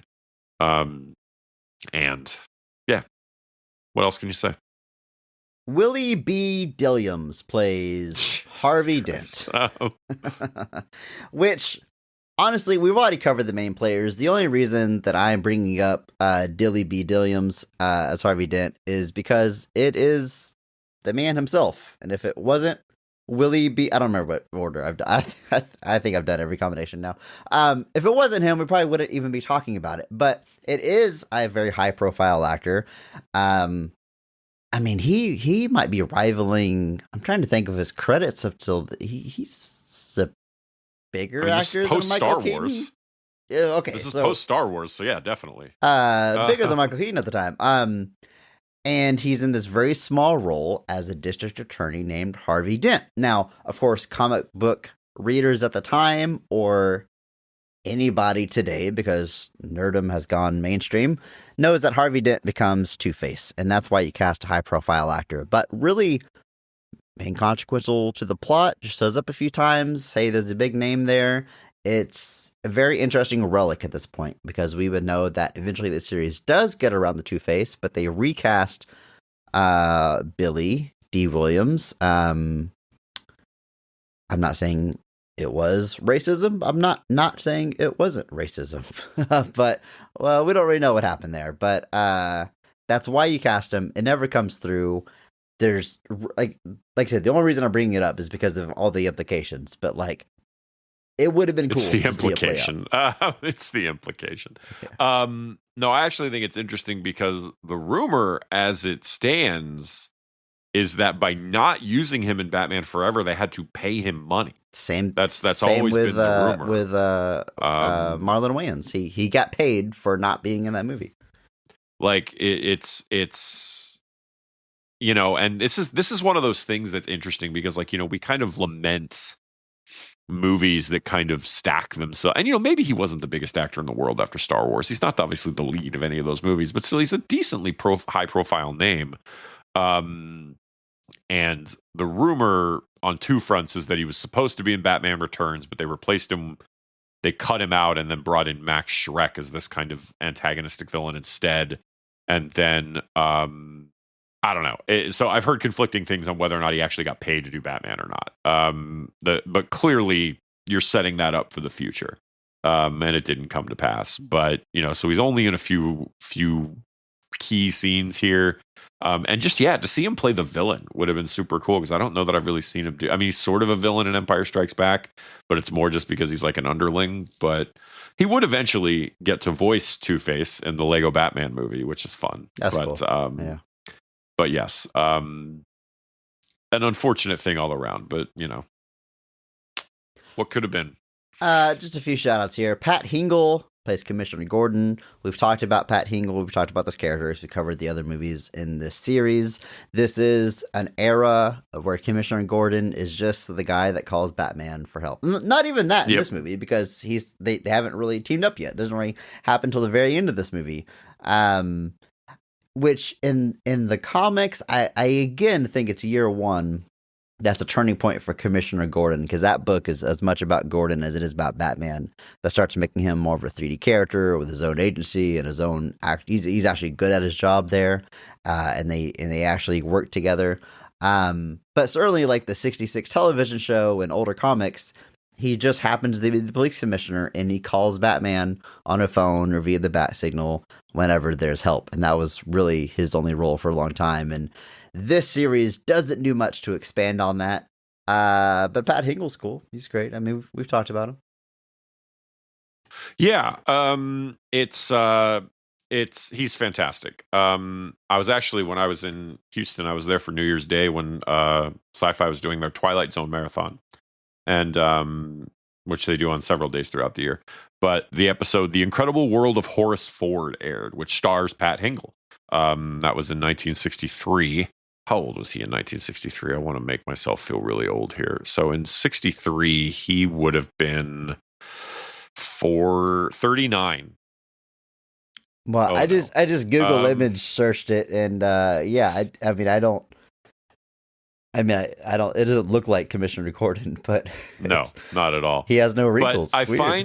I find that episode very interesting because it centers on a man, believe it or not, named Horace Ford, who basically his entire life is dominated by memories of his childhood. Like he lives in a constant state of nostalgia, to the point that everybody around him, his work colleagues, his wife, his mother, have all become really frustrated. And so one day he kind of decides to go back to his childhood neighborhood, and it's the same. It's not changed. Even his friends from his childhood friends are all still there the same age. And so he kind of freaks out and runs back, but then he keeps going back, and he keeps staying slightly longer before eventually going home. And then he goes back one more time, and he hears his friends complaining about how he didn't invite them to his birthday party. And then when he tries to talk to them, he turns back into a kid, and then they bully him and beat him up. And he realizes that maybe his childhood wasn't as nice as he recalled. And he kind of, it's a story that has a relatively happy ending in that he snaps out of it and kind of realizes that the nostalgia he was living in wasn't just unhealthy, it wasn't even real. And that episode came out in 1963. So, a scathing Time is indictment a of flat circle, nostalgia, a scathing indictment of nostalgia and the damage it can do 60 years before we would all crave it in a way it's a heck of a thing. But anyway, yeah, that was just my weird Pat Hingle, because I was watching it and I saw him and I was like, wait a second, like that face, like I was able to figure out it was Pat Hingle, like watching it, but it doesn't. It definitely looks like a different person. But so it's interesting to see things where like he actually gets to do something, and then watch him in Batman where he's largely just standing around. Like he's really Yeah. not doing a whole lot here. But yeah, one more cast member I wouldn't mind shouting out if we got a second here. Jack Palance is in this movie, which is always wild to me. I sometimes forget he's in this movie because he kind of bites it so early on. But like this is like a legendary Western actor, Academy Award nominee, and would actually win an Academy Award after this movie came out. But just always wild to see him. And just Andrew, a strange performance. I sent you a GIF about this already, but would you agree with me? Would you give it to me that he looks a lot like Ronald Reagan in this movie? So much so that I'm curious if there's some kind of intentional commentary there. I don't know. I couldn't tell you that. He wouldn't have been president when this movie came out. But 89. Are you saying that the movie's intentionally throwing out commentary that I'm not going to say it out loud? That's going to be horrible for us. But just say it, AJ. What do you not say? I mean, Jack Palance gets shot in this movie, man. What kind of analog are we making here? I think it speaks for itself, Andrew. All right. But that scene whenever he says, "You're my number one guy," I'm like, I don't know. I couldn't unsee it. All right. Andrew, the time has come for us to talk about this movie, talk about the scenes that we enjoy. And you know what we're going to do? We're going to start by talking about the best scene of the movie, or at least our personal favorite. So, Andrew, you're going to kick us off here. Tell us, when is this movie firing on all cylinders? What is the best scene in Batman 89? It's right after the opening credits starts, and then right when the end credits roll. Okay, That's to me, that's the best moment. But if I have to dial into a scene, like there's so many that I could pick out, but I think the one that sticks in my head the most is that apartment scene that I mentioned. Just because it's all of our characters together, which does not happen often in this movie. I actually think that's kind of interesting that like the interactions between Joker and Batman physically in the same space are pretty limited when you really think about it. Which they should be. They should not be interacting with each other for the whole movie. It wouldn't make sense. But I find this situation interesting because obviously Joker's interacting with Bruce Wayne, and he does not know that Bruce Wayne is Batman, which adds an interesting ripple to the scene that I like. So this is a scene after Batman has saved Vicky Vale. She has ended up back at her apartment. No, it's not that scene. It's a different scene. Bruce Wayne basically visits Vicky Vale at her apartment, a very nice apartment for a photographer that just moved to the city. Yeah, very settled in. Did not waste any time unpacking. But so she's frustrated at Bruce because she knows that Bruce is not telling the truth about the things that he's doing. She doesn't realize that he's Batman. He's trying to tell her that he's Batman, but he's so socially inept he doesn't know how to. Which I think is just interesting that they do give that aspect of the character, that he's just incapable of like speaking to this person on like a frank level.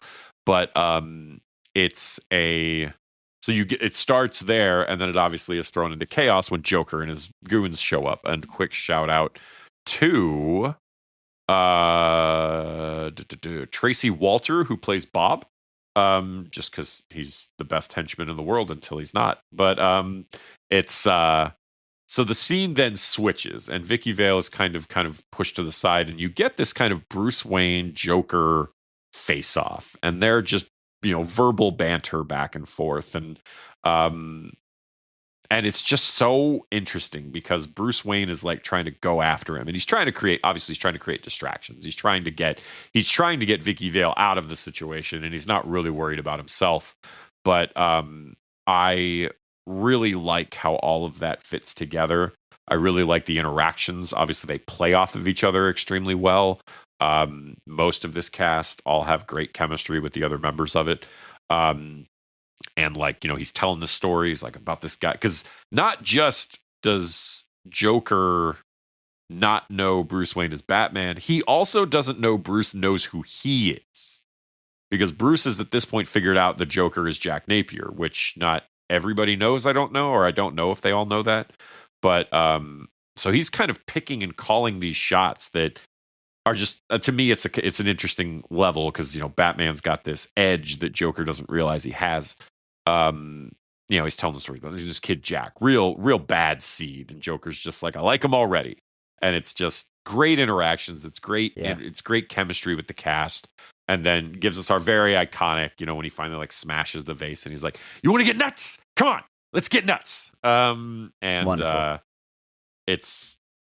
It's the best. It's got to be the most iconic line in the movie, right? Yeah. You want to get nuts? Let's get nuts. It's interesting that Bruce Wayne has the most iconic line, and not Batman. Right.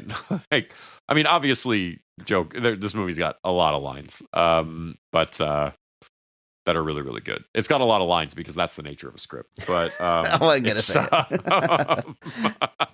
But like obviously Michael Keaton's "I'm Batman," like that scene where he just says "I'm Batman" for the first time. Have you ever danced with the devil in the pale moonlight? Like that's another, like, I love the flip on that, where like that's literally the line he says to Bruce Wayne when he's a kid and almost kills him, and then it's the line Batman says to him right before he finally punches him in the face at the end of the movie. I love storytelling, man. When the Joker says that to him in the apartment, I love how disarmed Michael Keaton is, or Bruce Wayne is. He's like, "Yep, what?" And like, because that's the hook that Joker doesn't realize he has. That's one that sorry, I didn't mean to interrupt you, but I love that bit because Joker doesn't realize that kid was Bruce Wayne. Right. And to that point, Bruce doesn't know that was Jack Napier. Right. Like it's like, so all of the things Batman does know about Joker at this point, and all of the things Joker doesn't know about Bruce Wayne, neither of them to that point were aware that was each other at the time. Yeah. And while I'm not the biggest fan of that flip on Bruce's origin, or more even specifically on Joker's origin, I don't really like the kind of intrinsic linking them together as hard as this movie does necessarily, despite the fact that the comics have outright implied that the characters are kind of like these opposing forces, and that without one, the other doesn't really exist. But that moment where he says that, and Bruce is just like, huh? Because that changes it for him. It, for everything he knows, it now makes it even more personal. Like the momentum And I love shifts it. because like Bruce Wayne Is in control to that point. exactly like he's playing it right into his hand. He wants him to eventually shoot him. Like he's anticipating that. He's trying to distract Napier from Vicky Vale. But that throws him off. And like your first time watching the movie, if you can even, I mean, like we can't even remember what that experience would be like. Right. But your first time watching it, you don't understand why it's so disarming for him to hear that. And so much shifts in that little moment that it's just it's very cool. It's just how much can shift once you have all the pieces put together. It's a great bit of writing. I love it. I also I love it. Yeah. I really like you mentioned he's trying to tell Vicky that he's Batman and he can't get the words out.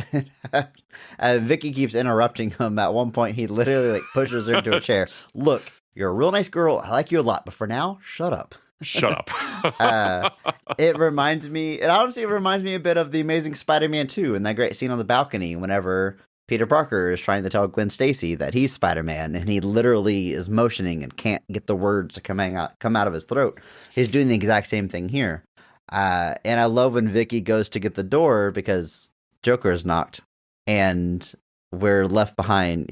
Bruce Wayne is still sitting there, and she walks off, and he's literally mouthing the words. He's like, I was about to do it into the microphone. I was about to mouth the words, but Andrew, he does this.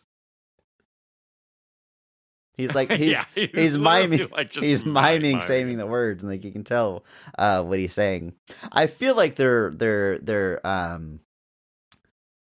drawing an allusion to the Killing Joke here, with her going to answer the door and then he breaks through and it's the Joker. I'm trying to remember if he even has the Killing Joke hat in this scene or not, but obviously a very famous scene from a very famous Joker comic where he shoots Barbara Gordon as she answers the door. I feel like they're kind of doing an echo there, a little nod there.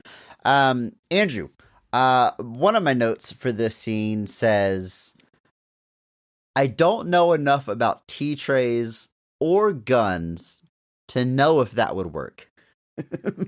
Bruce Wayne finds a tea tray on her, like in her bedroom, I guess, and puts it in the front of his pants to cover his abdomen, so whenever he gets shot, it stops the bullet.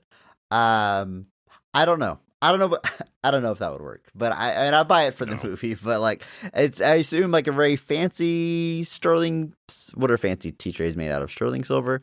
The gun is pretty small. I don't know, but it works well enough.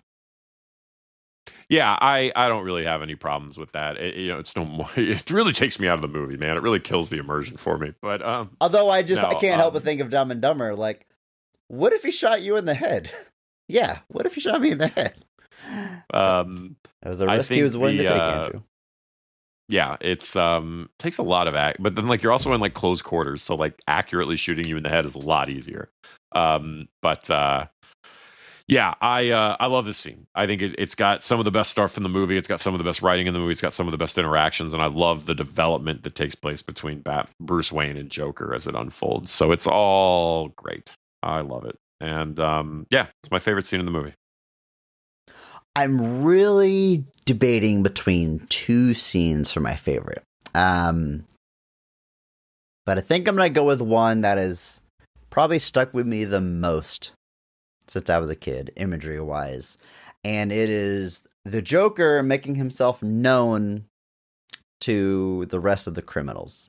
It's after he's killed, what was his name? Carl killed Grissom, the mob boss, and he's taken control of the sort of crime family. And we just see them in a boardroom, a big business meeting. Oh, yeah. He's sitting at the head of the table, and he's like, he's gone away for a while, and he's left me in charge. And that's just the way it is. And notably, some guys kind of take issue with that. Who do you think you are, kind of thing. And one guy in particular says he's walking out. And the Joker says, "Yeah, that's fine," and goes to shake his hand, but he's got a buzzer. He's got one of those buzzers that shocks you in the palm of his hand. He's got a really good one too, because he holds his hand for so long, the man literally gets fried to a crisp. It's a very 90s thing where he becomes a skeleton. I'm thinking like, Home Alone 2 when he gets shocked and you can see his bones. Yep. So he kills him with a hand buzzer, and he laughs while he does it, and it's so fun and so goofy, and one of the few, I shouldn't say few, but Andrew, when we talked about Batman Returns, you said that it's very clear that Tim Burton made Edward Scissorhands between Batman and Batman Returns, because Batman Returns is so Tim Burton. The trees tilt a little bit at the top in that one. Yep. Like, he's in every frame. Now, Tim Burton's style is all over this movie, but it's not as overt.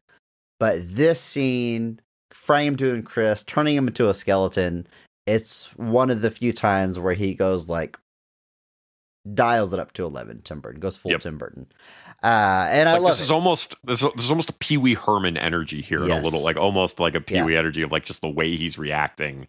If Pee Wee were a psychopath, but right. But yeah, I agree. This is one of those scenes where there's just a little bit more. I love the imagery. I love this is everything I love about the Joker. I think I've said this anecdote on our podcast before, but I distinctly remember walking out of The Dark Knight and talked to my brother about it, and he said it was great. I loved it. I loved the Joker. He was funny and he was scary, which is all I want from the Joker. And that simple little review of his Joker performance has always stuck with me. I'm like, yeah, that really is the two elements, right? Like, it sounds so simple, but like, the Joker has to be funny, but he's also got to be menacing and scary. And this scene has both. I mean, he's laughing and he's giggling. He's a clown, but he's murdering this man and putting the fear of God into everyone else in the boardroom. Yep. Then after they all leave, he continues to talk and joke around with the corpse. It is funny when you watch it, but you put any kind of thought into it, it's like, that is demented. This is horrifying. That is like, horrifying. This yes. is terrifying. Yeah. It's great. It's just perfect Joker stuff. And I love it. I'm gonna pick as my favorite scene. I think this is a great pick because this is basically like Joker's public unveiling to the larger like crime world, because his interaction with Grissom is just the two of them, and I do really like that interaction as well. Where because the whole premise there, we haven't really talked about it, is that, I mean, you mentioned it in the synopsis, but like Grissom turns on Napier and basically sets him up to be the fall guy for this kind of Ace Chemicals thing gone wrong. Like there's the whole moment where Andrew, Axis Chemicals. Axis Chemicals. They change it for some reason. Yeah. Axis Chemicals. And so like when they crack open the safe and they're supposed to get rid of all the files, he finds that the safe's already empty. And so clearly that's when Jack's like, oh, we've been set up. And he was not obviously supposed to leave this scene alive, which he was meant to be the guy that was cleaning out the house. They would all get killed and they would take the fall. And Grissom would continue to skate on by. But unfortunately for Grissom and a variety of other people, he survives. And reveals himself as the Joker. And that scene with Grissom and just Joker is also good, but the tone is very different than this scene that you're talking about. That tone is a lot more serious, where Joker, because that scene is also personal. Like Joker's like, yeah, you tried to kill me, so now I need to kill you back, because I've been dead once already. I didn't care for it, but it's and so when he offs Grissom, and even in the aftermath, Grissom's the scene with the very also iconic "wait till they get a load of me," and your scene is the "wait till that's your scene is them getting a load of him, and it's the perfect way to like unveil the Joker though too, to like in this version of it, just the idea that like Grissom is indisposed. He obviously doesn't tell these guys that he killed Grissom, just that he'll be covering everything for Grissom. And there are several scenes of Joker asserting dominance over the mob world here, but this is the more Joker one of them, where this one guy kind of opposes him and basically says he's not going to play ball. And Joker's like, that's fine. Let's shake on it. No big deal. And then kills the man. And so it's very, sets the tone for Joker that like, hey, if you oppose me, you're done. And basically you can either agree to this now, or you can agree to it later, but one way or another, this is what's happening. And I like that aspect of it. Obviously, this is, you think about the pencil scene in Dark Knight, like this is just a way more cartoonishly over the top version of basically that same idea. Yeah, it really is. The Joker It really is. He's meeting with all the city's criminals, letting you know he's in charge now. He kills one in a funny way to show that he means business. It is. It is. And then obviously we get a scene a little bit later where one of the guys tries to dissent in a more open fashion, and Joker just shows up and kills him too. Like it's just straight up madness. Joker's like, and I actually love that second scene too, because Joker makes a whole show of it. Like he makes this whole production out of killing this man, and he stabs him, and the pen is mightier than the sword, and then he stabs the guy in the throat with a pen, which is it's a pen, not a pencil. But Nolan just stealing everything, man. Jesus. But but that scene, the one where he fries the guy, like it's the perfect introduction. It establishes that he means business, but it's very, very Joker. And then obviously the performance from Nicholson is just aces. Axis, sorry. But it's just great. Yeah, so this is an excellent pick. This is an excellent pick, because this is Joker Unleashed. Andrew, go on a walk with me here. This seems like good times to do this. Sometime around Batman Begins or after Batman Begins, I mean, it really reinvigorated my love for Batman, whom I'm always liked. I mean, I love the animated series, and I've always loved the character, but like, as I record this, like the wall in front of me is covered in Batman memorabilia. In fact, someone in the Discord said, I guess we've talked about my Batman stuff and my Batman tattoo, and they said that I need to post pictures in the Discord of all my Batman stuff. So I will do that. But it really starts in childhood, but it goes to another level with Batman Begins, and I dive into the comic books. And one of the books I read, as you're getting into Batman comics, you got to do your Dark Knight Returns. You got to do your Batman Year One, maybe Batman Hush. One of them was The Killing Joke. So I read The Killing Joke, and that book opens with Batman visiting Arkham, visiting the Joker in Arkham Asylum. And he sits down across the table from him, and at one point notices some white powder on his glove after touching the Joker. And he realizes, you're not the real Joker. The Joker's escaped. And I found that so confusing. I was like, why does the Joker's makeup prove that man's not the Joker? Because till that point in my life, I've always assumed the Joker was wearing makeup. Yep. I've seen this movie. I've seen the animated series of it. It's not like I just didn't interact with the Batman media, but like I assumed he was wearing makeup because, of course, clowns wear makeup. And I never saw anything to disprove that. And in this boardroom scene, he's wearing, I now know, flesh-colored makeup. So people think he's just Jack Napier. There's literally a scene in this movie where he puts on the flesh-colored makeup. Hang on, we'll get there. After he kills this guy and everyone leaves, he takes out a rag, he wipes his forehead, and after he wipes it, it's now white. I'm like, oh, he's putting his Joker makeup on. I thought he was applying the white, not wiping away the flesh colored. I've always thought that. and the scene in the museum? I don't know what to say about that other than now I watch it, I'm like, okay, it's clear what's happening. But like, if your worldview, if your assumption is he's a man wearing makeup, and you have the boardroom scene where you see him putting it on, I mean, what's the big the scene in the museum is where she throws the water at his face. Right. He starts with flesh colored, right? He walks in with flesh colored. She throws flesh colored, and then he has like white smears all over him. after the water gets thrown in his face. I don't know. I guess maybe I thought he. I don't Think know. about I don't that know hard. what 8-year-old, 9-year-old, whatever thought. I just Yeah. I've always thought the Joker wore makeup because he's a clown, and it wasn't until reading the Killing Joke sometime between Batman Begins and The Dark Knight where I finally put it all together. I have a different. The scene in Killing Joke that you mentioned confuses me for a different reason. Okay. How does he not know what Joker looks like?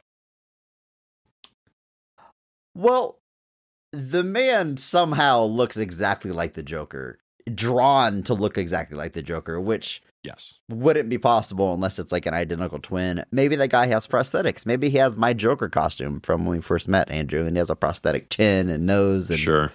everything. I don't know. Yeah, I don't know. Anyway, yes. Anyway, the other scene I was considering, we can just jump to that. A scene that is just chock full of iconic moments and bangers. It's not the finale of the movie because I guess that would be atop the cathedral, but for me, it's the action finale. It is the parade. The Joker Yes. is going through downtown Gotham. He's promised to give away however many millions of dollars. He's throwing cash. So everyone in Gotham is going to gather on the main street, and his parade balloons, which are also very Tim Burton, another time when it's full Tim Burton. Yep. Those designs are actually full of poisonous Joker gas, and he's going to kill everybody in the city.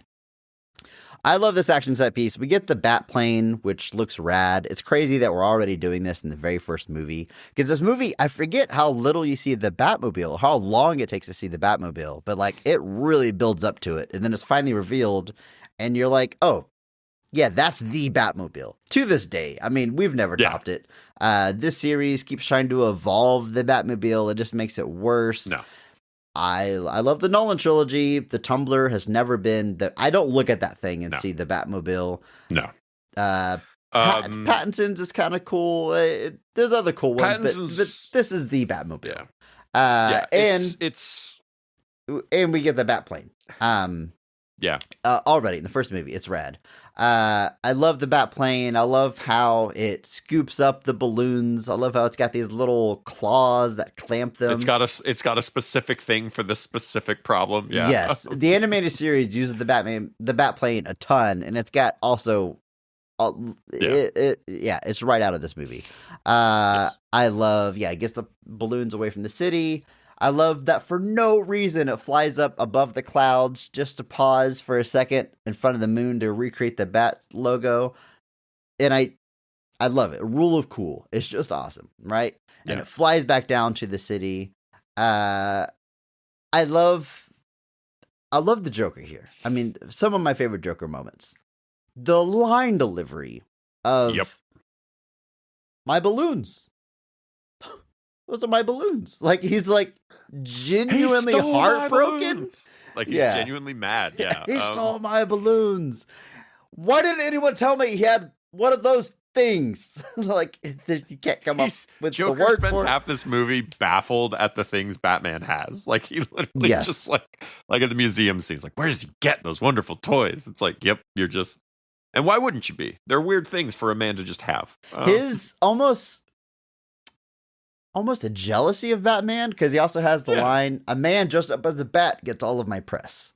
Like, the relationship is interesting. And I love it's kind of silly and stupid, but I love it for some reason that the Batplane, which is this badass jet, is flying down at the Joker. He locks onto him like he's gonna shoot him, but he misses all of his bullets. The Joker pulls out this, 2 comically foot long large gun. Yeah. gun, points it at him, shoots it, and one bullet takes the plane down. I just like it. I don't know why. Yeah. There's no reason Batman shouldn't hit the Joker if he's actually trying to kill him right there. There's no reason that silly gun should be able to bring down the plane. If his other gun couldn't even make it through a tea tray, whatever. The Batplane crashes. It's an awesome Best crash. not to think about it too much. I love this segment. I love the parade. lest we forget. Why didn't anyone tell me he has one of those things? He turns to his henchman and he says, "Bob, gun." Bob hands him a gun. He shoots Bob and kills him. I love the character of Bob the henchman. He's this weird looking silent right hand man. And of course, the Joker is just going to randomly kill him when he gets frustrated. It's perfectly Joker. It's wonderful. Really like this parade. This is really, like I said, this for me, this is definitely the action climax of the movie. This is the high point. We'll get to the cathedral stuff, which, look, hashtag PP, whatever. This movie's great. I love it. If I've got any problem with it, the cathedral stuff doesn't 100% hit for me. We'll get there. But the parade I love. I was considering this for favorite scene. Ultimately, I love the Joker's introduction, but so many great line deliveries and moments in set pieces. God, I don't know. I know I've been rambling for a minute, but last little note here. The city of Gotham looks incredible. It's incredible that they pulled it off with miniatures and matte paintings, and I'm just in awe anytime we get like a shot of the city in a way that, whatever, I'll be an old man. You could recreate the city with CG and modern effects, and I would not be in awe. I wouldn't look at it and be like, wow, look at that thing, like I am here, where it's handcrafted, that human handcrafted element. It just hits differently, Andrew, and you get great shots of the skyline in this big action set piece here, and it's great. I love it. Yeah, this is fantastic. This is another great moment. Even Joker, when he's addressing the crowd, and he's just like, "Where is the Batman?" And he's talking about how he's like, "I'm here handing out free money." And where's he? He's at home washing his tights. Like, it's just perfect Joker dialogue. It's just fantastic, antagonizing, and then ultimately, and you mentioned like the Tumbler doesn't feel like the Batmobile, and I think Batman is one of those characters that got really harmed by the, I don't know what the word, so I'm going to create one called tactification of superheroes to a degree, where like a lot of the stuff that was cool about Batman got dialed back in things to make it quote unquote more tactile or quote unquote more real. And the Nolan trilogy is probably the most guilty of this. I don't fault it. It's a perfectly fine interpretation, but it's something that's definitely like eked into other Batman things. It's 1,000% just taking the wrong lessons away. Right. Like we talked about, Batman 89 hits it big. The studios are like, that's it. Pulp characters from the 40s. Let's make a ton of those in the 90s. Like totally missing the point. And then the Nolan trilogy, like Nolan very smartly like has a new take on Batman, explore an area of his origin we've never done before. Like, what does he do between making the promise to his parents and returning as Batman and setting it in reality? Because it's like a grounded character, like very fresh take. And the note is like, okay, let's carbon copy. We want superheroes grounded in the real world, a little bit dark and edgy, and let's apply that to Superman. Let's apply that to like everyone in Marvel. The Fantastic Four. God, like no, that's not what we. No, it's not. Not why we loved it or why it works there. I agree with what you're saying, even though like it works in Nolan because the universe is built around that. It's not the only way to do it. Like, and that's. I love the Matt Reeves movie, and it's not nearly as dark and brooding, or R-rated as we feared it might be, thankfully, but it still seems a little afraid to be comic booky in places.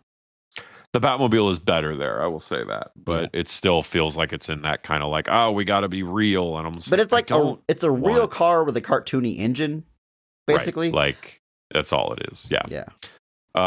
Either way, I think Batman. So like I think that's part of why I just love Batman 89 so much is that it's like it's not afraid to be what it is, despite the fact that Tim Burton said some weird stuff about how he's like, I would never read comics and I would never do that. But like it still showed like this is still a movie that's unafraid to be Batman and embrace some of the weirder things that means. So like the Batmobile, like I said, that's like there's literally like in The Flash, they make a point to show the Batmobile, despite the fact that he never drives it.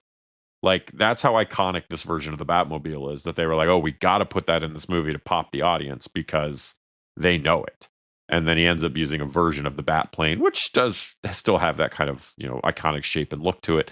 But, that's even amazing too, because like, I say this with somebody who like putting Michael Keaton's Batman during the day. Don't do that. No, like don't do that. Like, don't do that to him. Yeah. Like, it just doesn't work. It wasn't until this watch. I don't remember if this is my first time watching it in 4K or not, but I've noticed the suit. I always think of the thick rubber, like especially like his cheeks, like it's super thick. It's cool. It looks like armor. Yeah, But the first time I noticed, like those, like his chest and abs are kind of just plates stuck to like a black bodysuit. Like here on like the side of his torso and like his sleeves under his arms is just like a black stretchy material. The dude's wearing sneakers. The dude's wearing sneakers. I don't know if you've noticed that. Like, it's straight up just like like sneakers that like are covered with like a boot looking thing. Yes.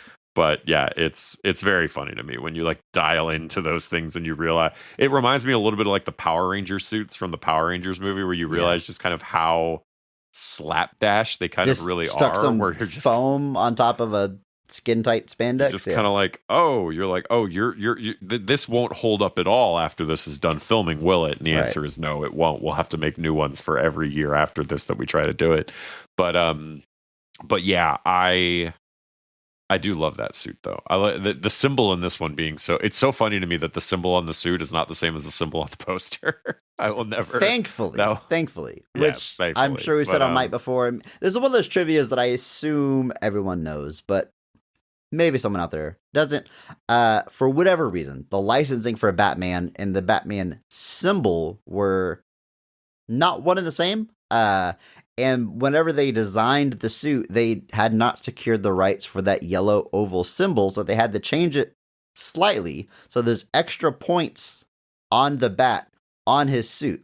But by the time it was time to market the movie, they secured those rights. So on the poster, they could use the traditional which is bat weird symbol. because Warner Brothers owned DC at that point. I don't understand how it would be separate. I really don't get it. But that's what I always heard is a rights thing when they were making the suit, because by the time you get to returns, they have it correct on the suit. They're able to do it. It's the same, and it's the same in all the other ones. And maybe I don't know, but yeah, yeah, that thick rubber though is definitely, and I like that. We get the iconic like he can't move his head because the cowl is just one molded. Dude, when he's in the alley with Vicky Vale, his whole body, and has to look up. He just like bends at the waist basically to look up. It's so funny. Body power. Or like even when he like turns around, he has to move his whole torso to like look a different direction. Like that dude can't back out of the driveway. Like he can't do it. Like it's not. Well, now he could because of backup cameras, but like he ain't looking over his shoulder to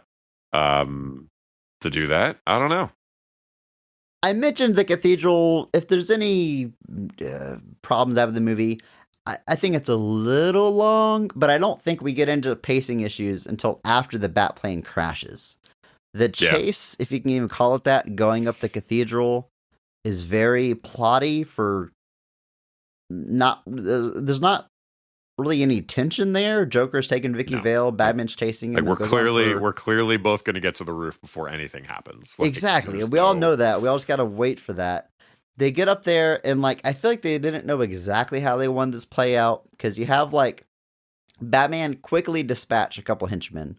One of them clearly like as a gag that they would repeat in like every movie in the series, where this guy with like crazy blades comes to do a bunch of flips and Batman just holds out his hand with like that metal stopper and immediately dispatches of him. But then the third henchman is like actually puts up a fight. In this part, I do like Batman is really fighting for his life while the Joker and I assume like maybe drugged Vicky Vale are like dancing around the balcony of the bell tower they're in. Mm-hmm. In the background, as Batman is, like I said, fighting for his life and barely keeping up with this guy who throws him down the bell tower at one point until Batman he kills him. I mean, Batman 89 kills. Like it happens. He kills him. It's what happens. Whatever. He throws the guy down. What are you gonna do? And then when they finally come face to face, there's a lot of great.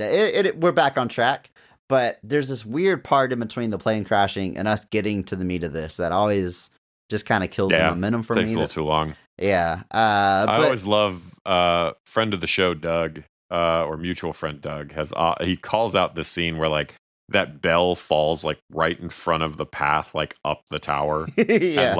And like Commissioner Gordon like comes up to it and like gently touches it and is basically like, we gotta go around, and then they just all run away, and it's just like you didn't even try to do anything there, man. I Like, don't get me even think he wrong. says go. I think he says, let's go, boys. As if they're going to like Like, leave. yeah. Like, "Ah, boys, let's Yeah, go. like, well- I slightly nudged it. There's nothing more that can be done. Hopefully Batman takes care of this. There's nothing more to be done here. So no, I've always seen, I see that in my head now every time. But yeah, it's I agree. It is a little weird on the path up, and then yeah, once you get like the Batman doing the "You Ever Dance with the Devil in the Pale Moonlight" and he punches him in the face, then you're back on track. Oh and, like, man, I let love this me scene, ask you too. about that, Andrew.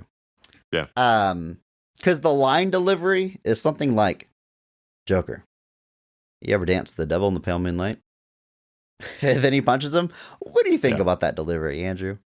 I'm fine with it. It's maybe a little too much levity. It's a little bit more witty or sarcastic than it probably should be. But So, I think there's a moment to have like a kind of more badass callback and Batman to Yeah. take control.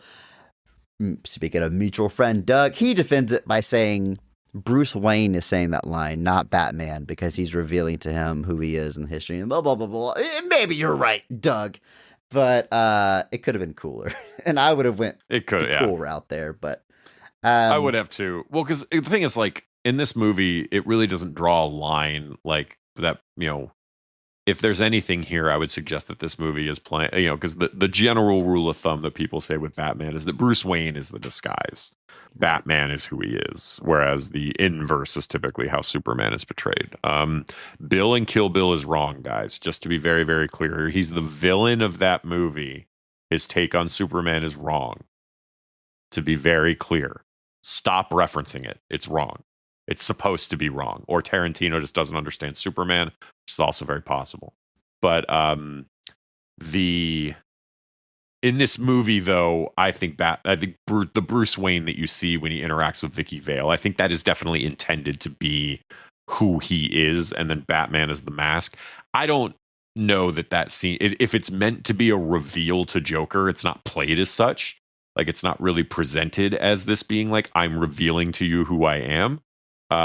Although he keeps talking and he mentions other dialogue, but like in those deliveries, he is a little bit more serious where he's like, you killed my parents, and Joker still doesn't get it the whole time. Like, I don't know that by the end of this fight and interaction, Joker actually knows that Bruce Wayne is Batman. It's never portrayed that that's a big deal for Joker to find out. And, granted, I don't Yeah. think he would care.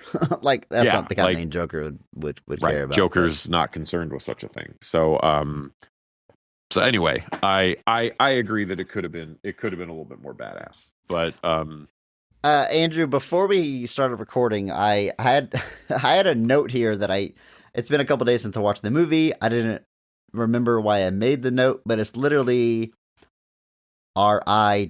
RI-DI-DI- it's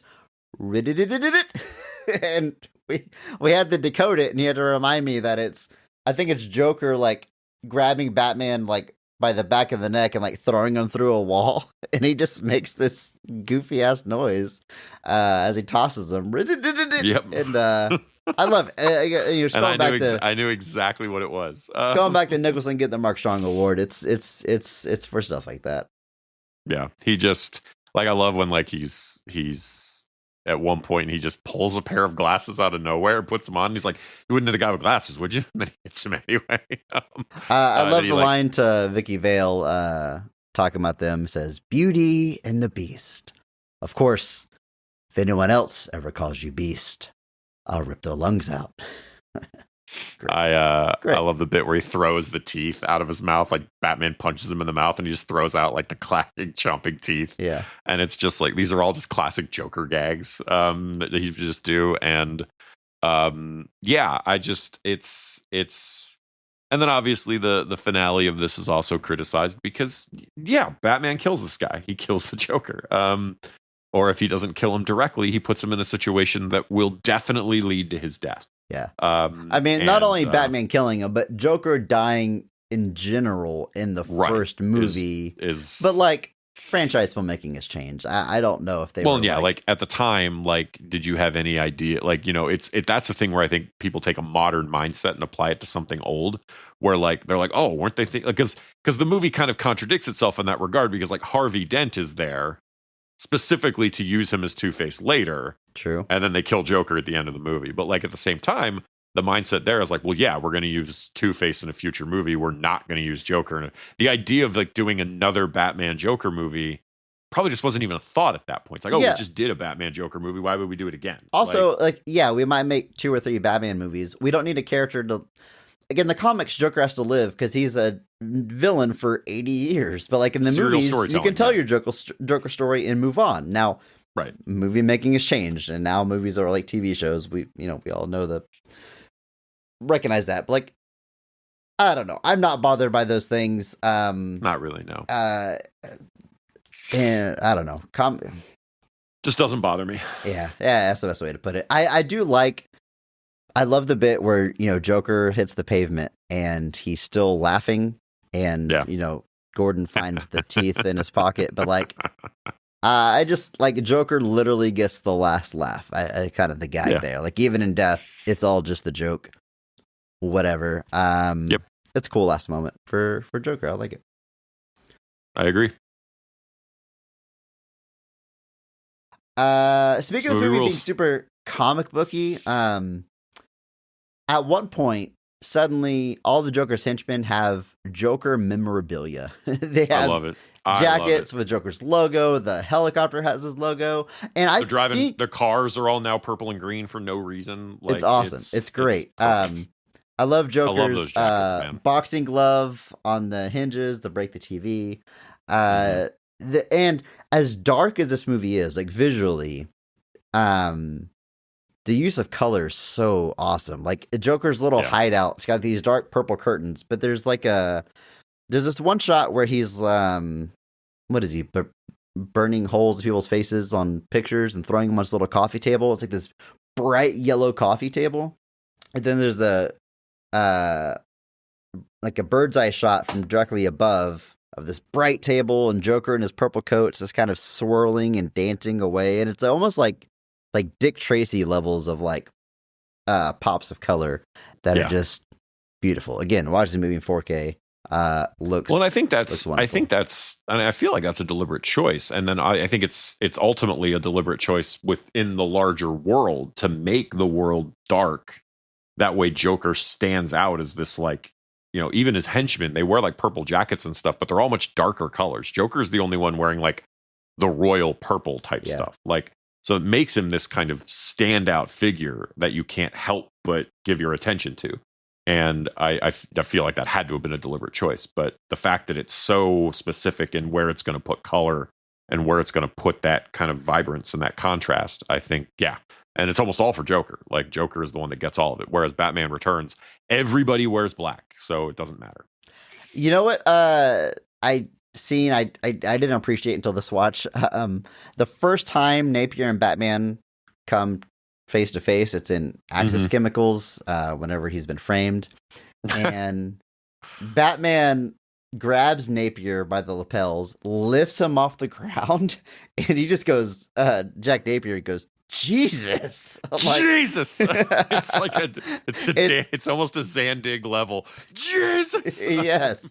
And I don't know if it's like this guy looks insane or this guy's so strong or all of the above, but I just love that reaction. Like, I love how scary Batman is to normal people, which is, it's this whole thing. It's him. But like, the opening of this movie with the 2 criminals on the rooftop, they're already scared just from the stories and legend of Batman. And he tells them, tell your friends about me. Like, that is, as much as a younger me was like, Batman Begins is everything about Batman. Like, this kind of nails some aspects of the character, like 100%. I love that, where he's holding them over the edge and he's just like, don't kill me, man. And he's like, I don't want to kill you. It's like, I want you to tell all your friends about me. And then the guy's just like, what are you? And then he just grabs him in and he says, I'm Batman, and then throws him back on the thing and then just disappears. And it's like, man, so cool. It's just cool. Like, one of my notes was, wait a minute, these guys don't even get arrested. He just scares them and leaves, which they do get arrested. They conveniently show the cops arresting them later, but like,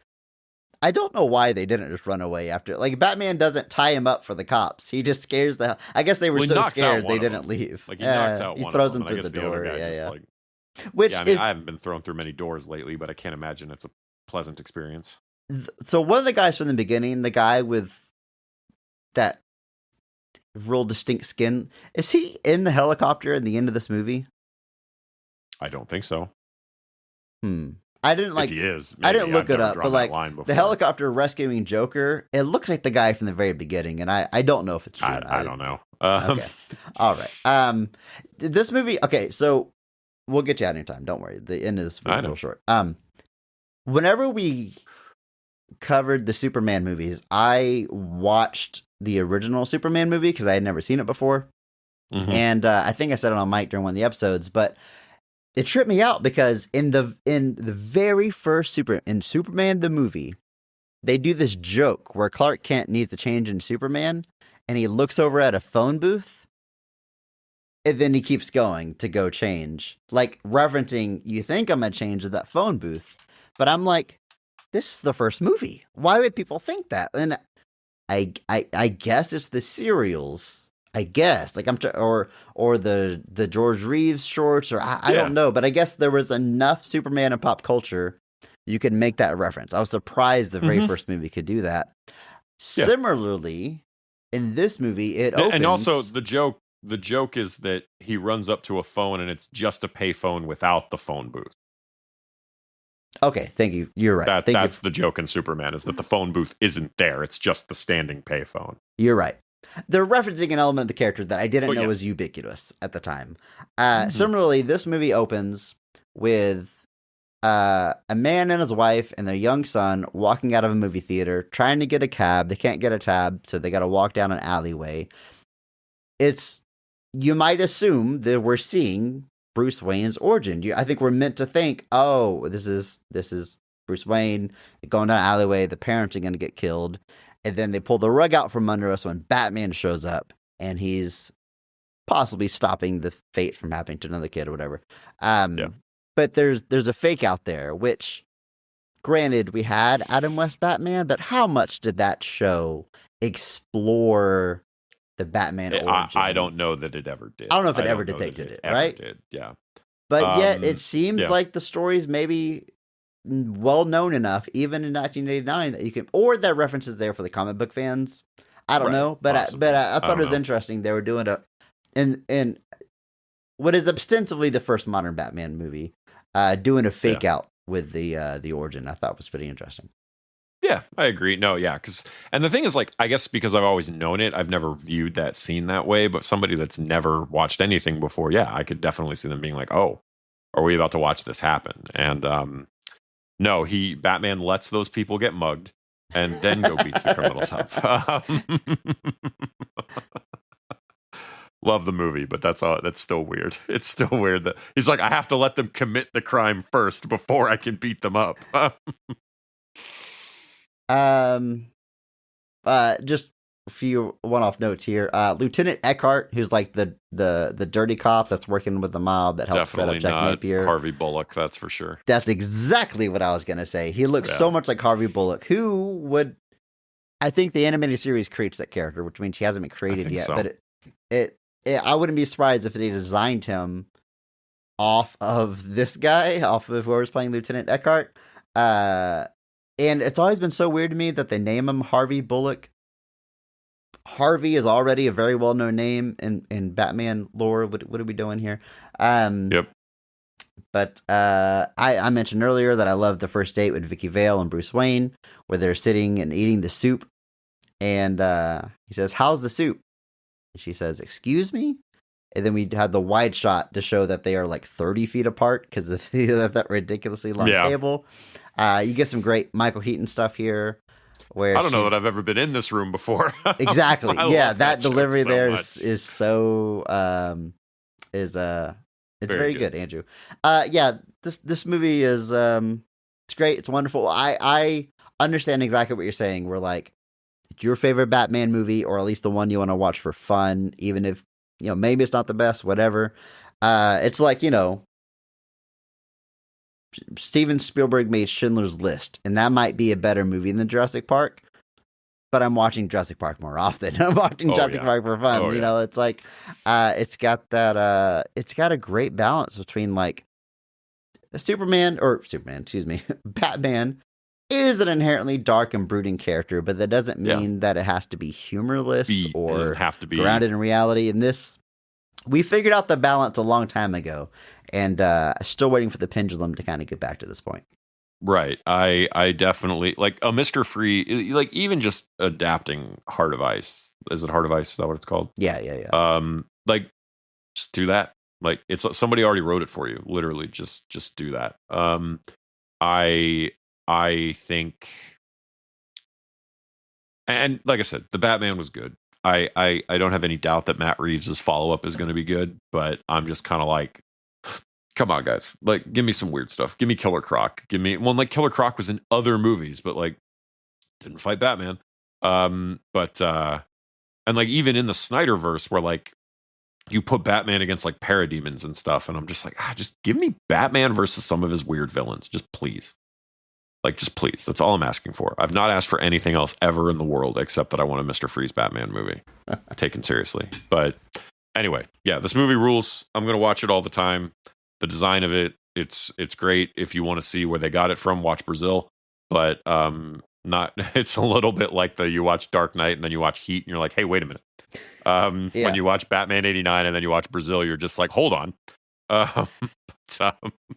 Inspire, homage, rip off, whatever. Whatever. World's on fire. Enjoy it, folks.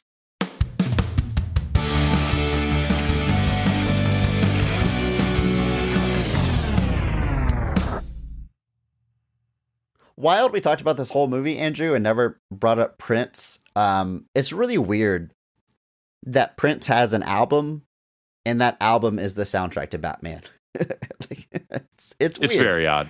It's very odd. And they don't use a ton of it. Like, I think the museum is the first time a Prince song shows up, and maybe it's one in the credits, 2 or 3 in the movie. The museum, the parade, and I think the credits are the only like literally. I love the wiki. Batman is the 11th studio album by American recording artist Prince. It's weird. It's wild. That's a thing. Yeah. But yeah, it's a little odd in that like I think some of them show up like in the background, but like the only ones you really hear are Party Man and Trust, because those Party Man is what plays at the museum and Trust is what plays during the parade, and then I think during the credits maybe Scandalous plays. I don't remember, but it's kind of interesting that like just it's how little it's actually heard, and then obviously you get Elfman's iconic Batman soundtrack, which is great, but yeah, we didn't talk about the music either. We could have talked about this for 5 more hours, but this movie's great, folks. We know it's great. If you want to continue to talk about this movie with us, you can do so in the Discord. There's a link in our show notes. Come and join us if you haven't already. Talk about this and other movies we're covering, or any other nerdy stuff you want to talk about. It's a good time in there. Good people, good community. Our theme is going to continue as we take a tour through Best of the Rest history and lore. Next week, we're doing the same thing here. There's a franchise out there that we've covered part 2, part 3, and part 4 of, but never talked about the original, the first in the franchise. So that's what we'll be doing. Next week, we talk about The Matrix. It's going to be wild. It's going to be wild. I haven't watched this in a minute. It's been like 2 years, Andrew. It's time for a rewatch. It is. A movie I've seen a million times. Won't have any problem coming up positives, but I can't wait to dive into it. That is next week. If you want to know more about the theme and the tour and upcoming stops on the tour, again, in that Discord, plenty of announcements happening in there, and you can leave your positive thoughts on any movie that we're covering. We'll make sure to visit it on the episode. Just like Mike Lynch did, he said that 89 Batman symbol is so of its time. Everything had gleaming gold or chrome in the 80s. But man, oh man, that symbol is just the best cleanest marketing that's ever been thought up. It did something to my brain as a kid. Last week, I saw a picture of a VHS stand full of copies, and I got chills. I agree, Mike Lynch, and Andrew does too. He's got a copy of that VHS that he showed to. I do indeed. Well, showed to me earlier, and I described to you. But yeah, I love. Okay, I can throw that up in the Discord. We'll see. I love just the balls of being like, it's the Bat logo. You know what it is. Come and see it. And it's like Batman. Even Superman didn't do that. Like even Superman didn't trust the logo enough to sell it, but Batman did. Yeah, and Batman in '89 wasn't as ubiquitous in mainstream pop culture as it is now. So it's just it was glorious. It paid off. It is iconic for a reason.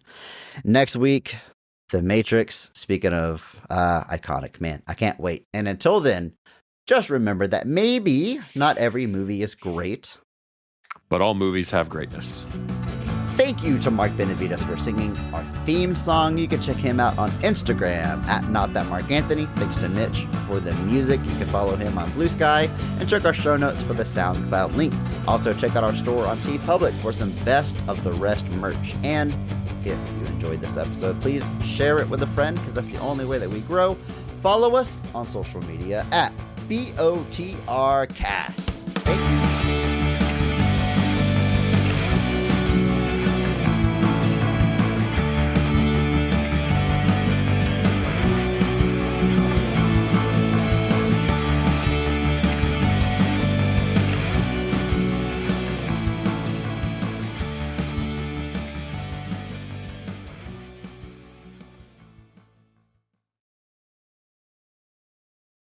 Let's jump into it. I can't wait to dive into these scenes, but you know what we got to do. First and foremost, we got to talk about this cast.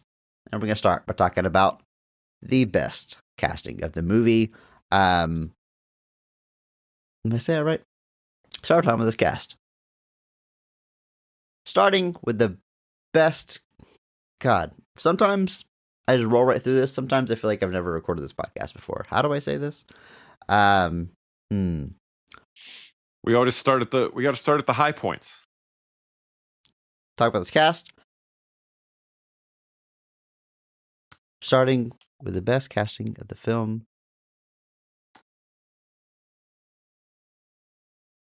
Yours broken. Starting.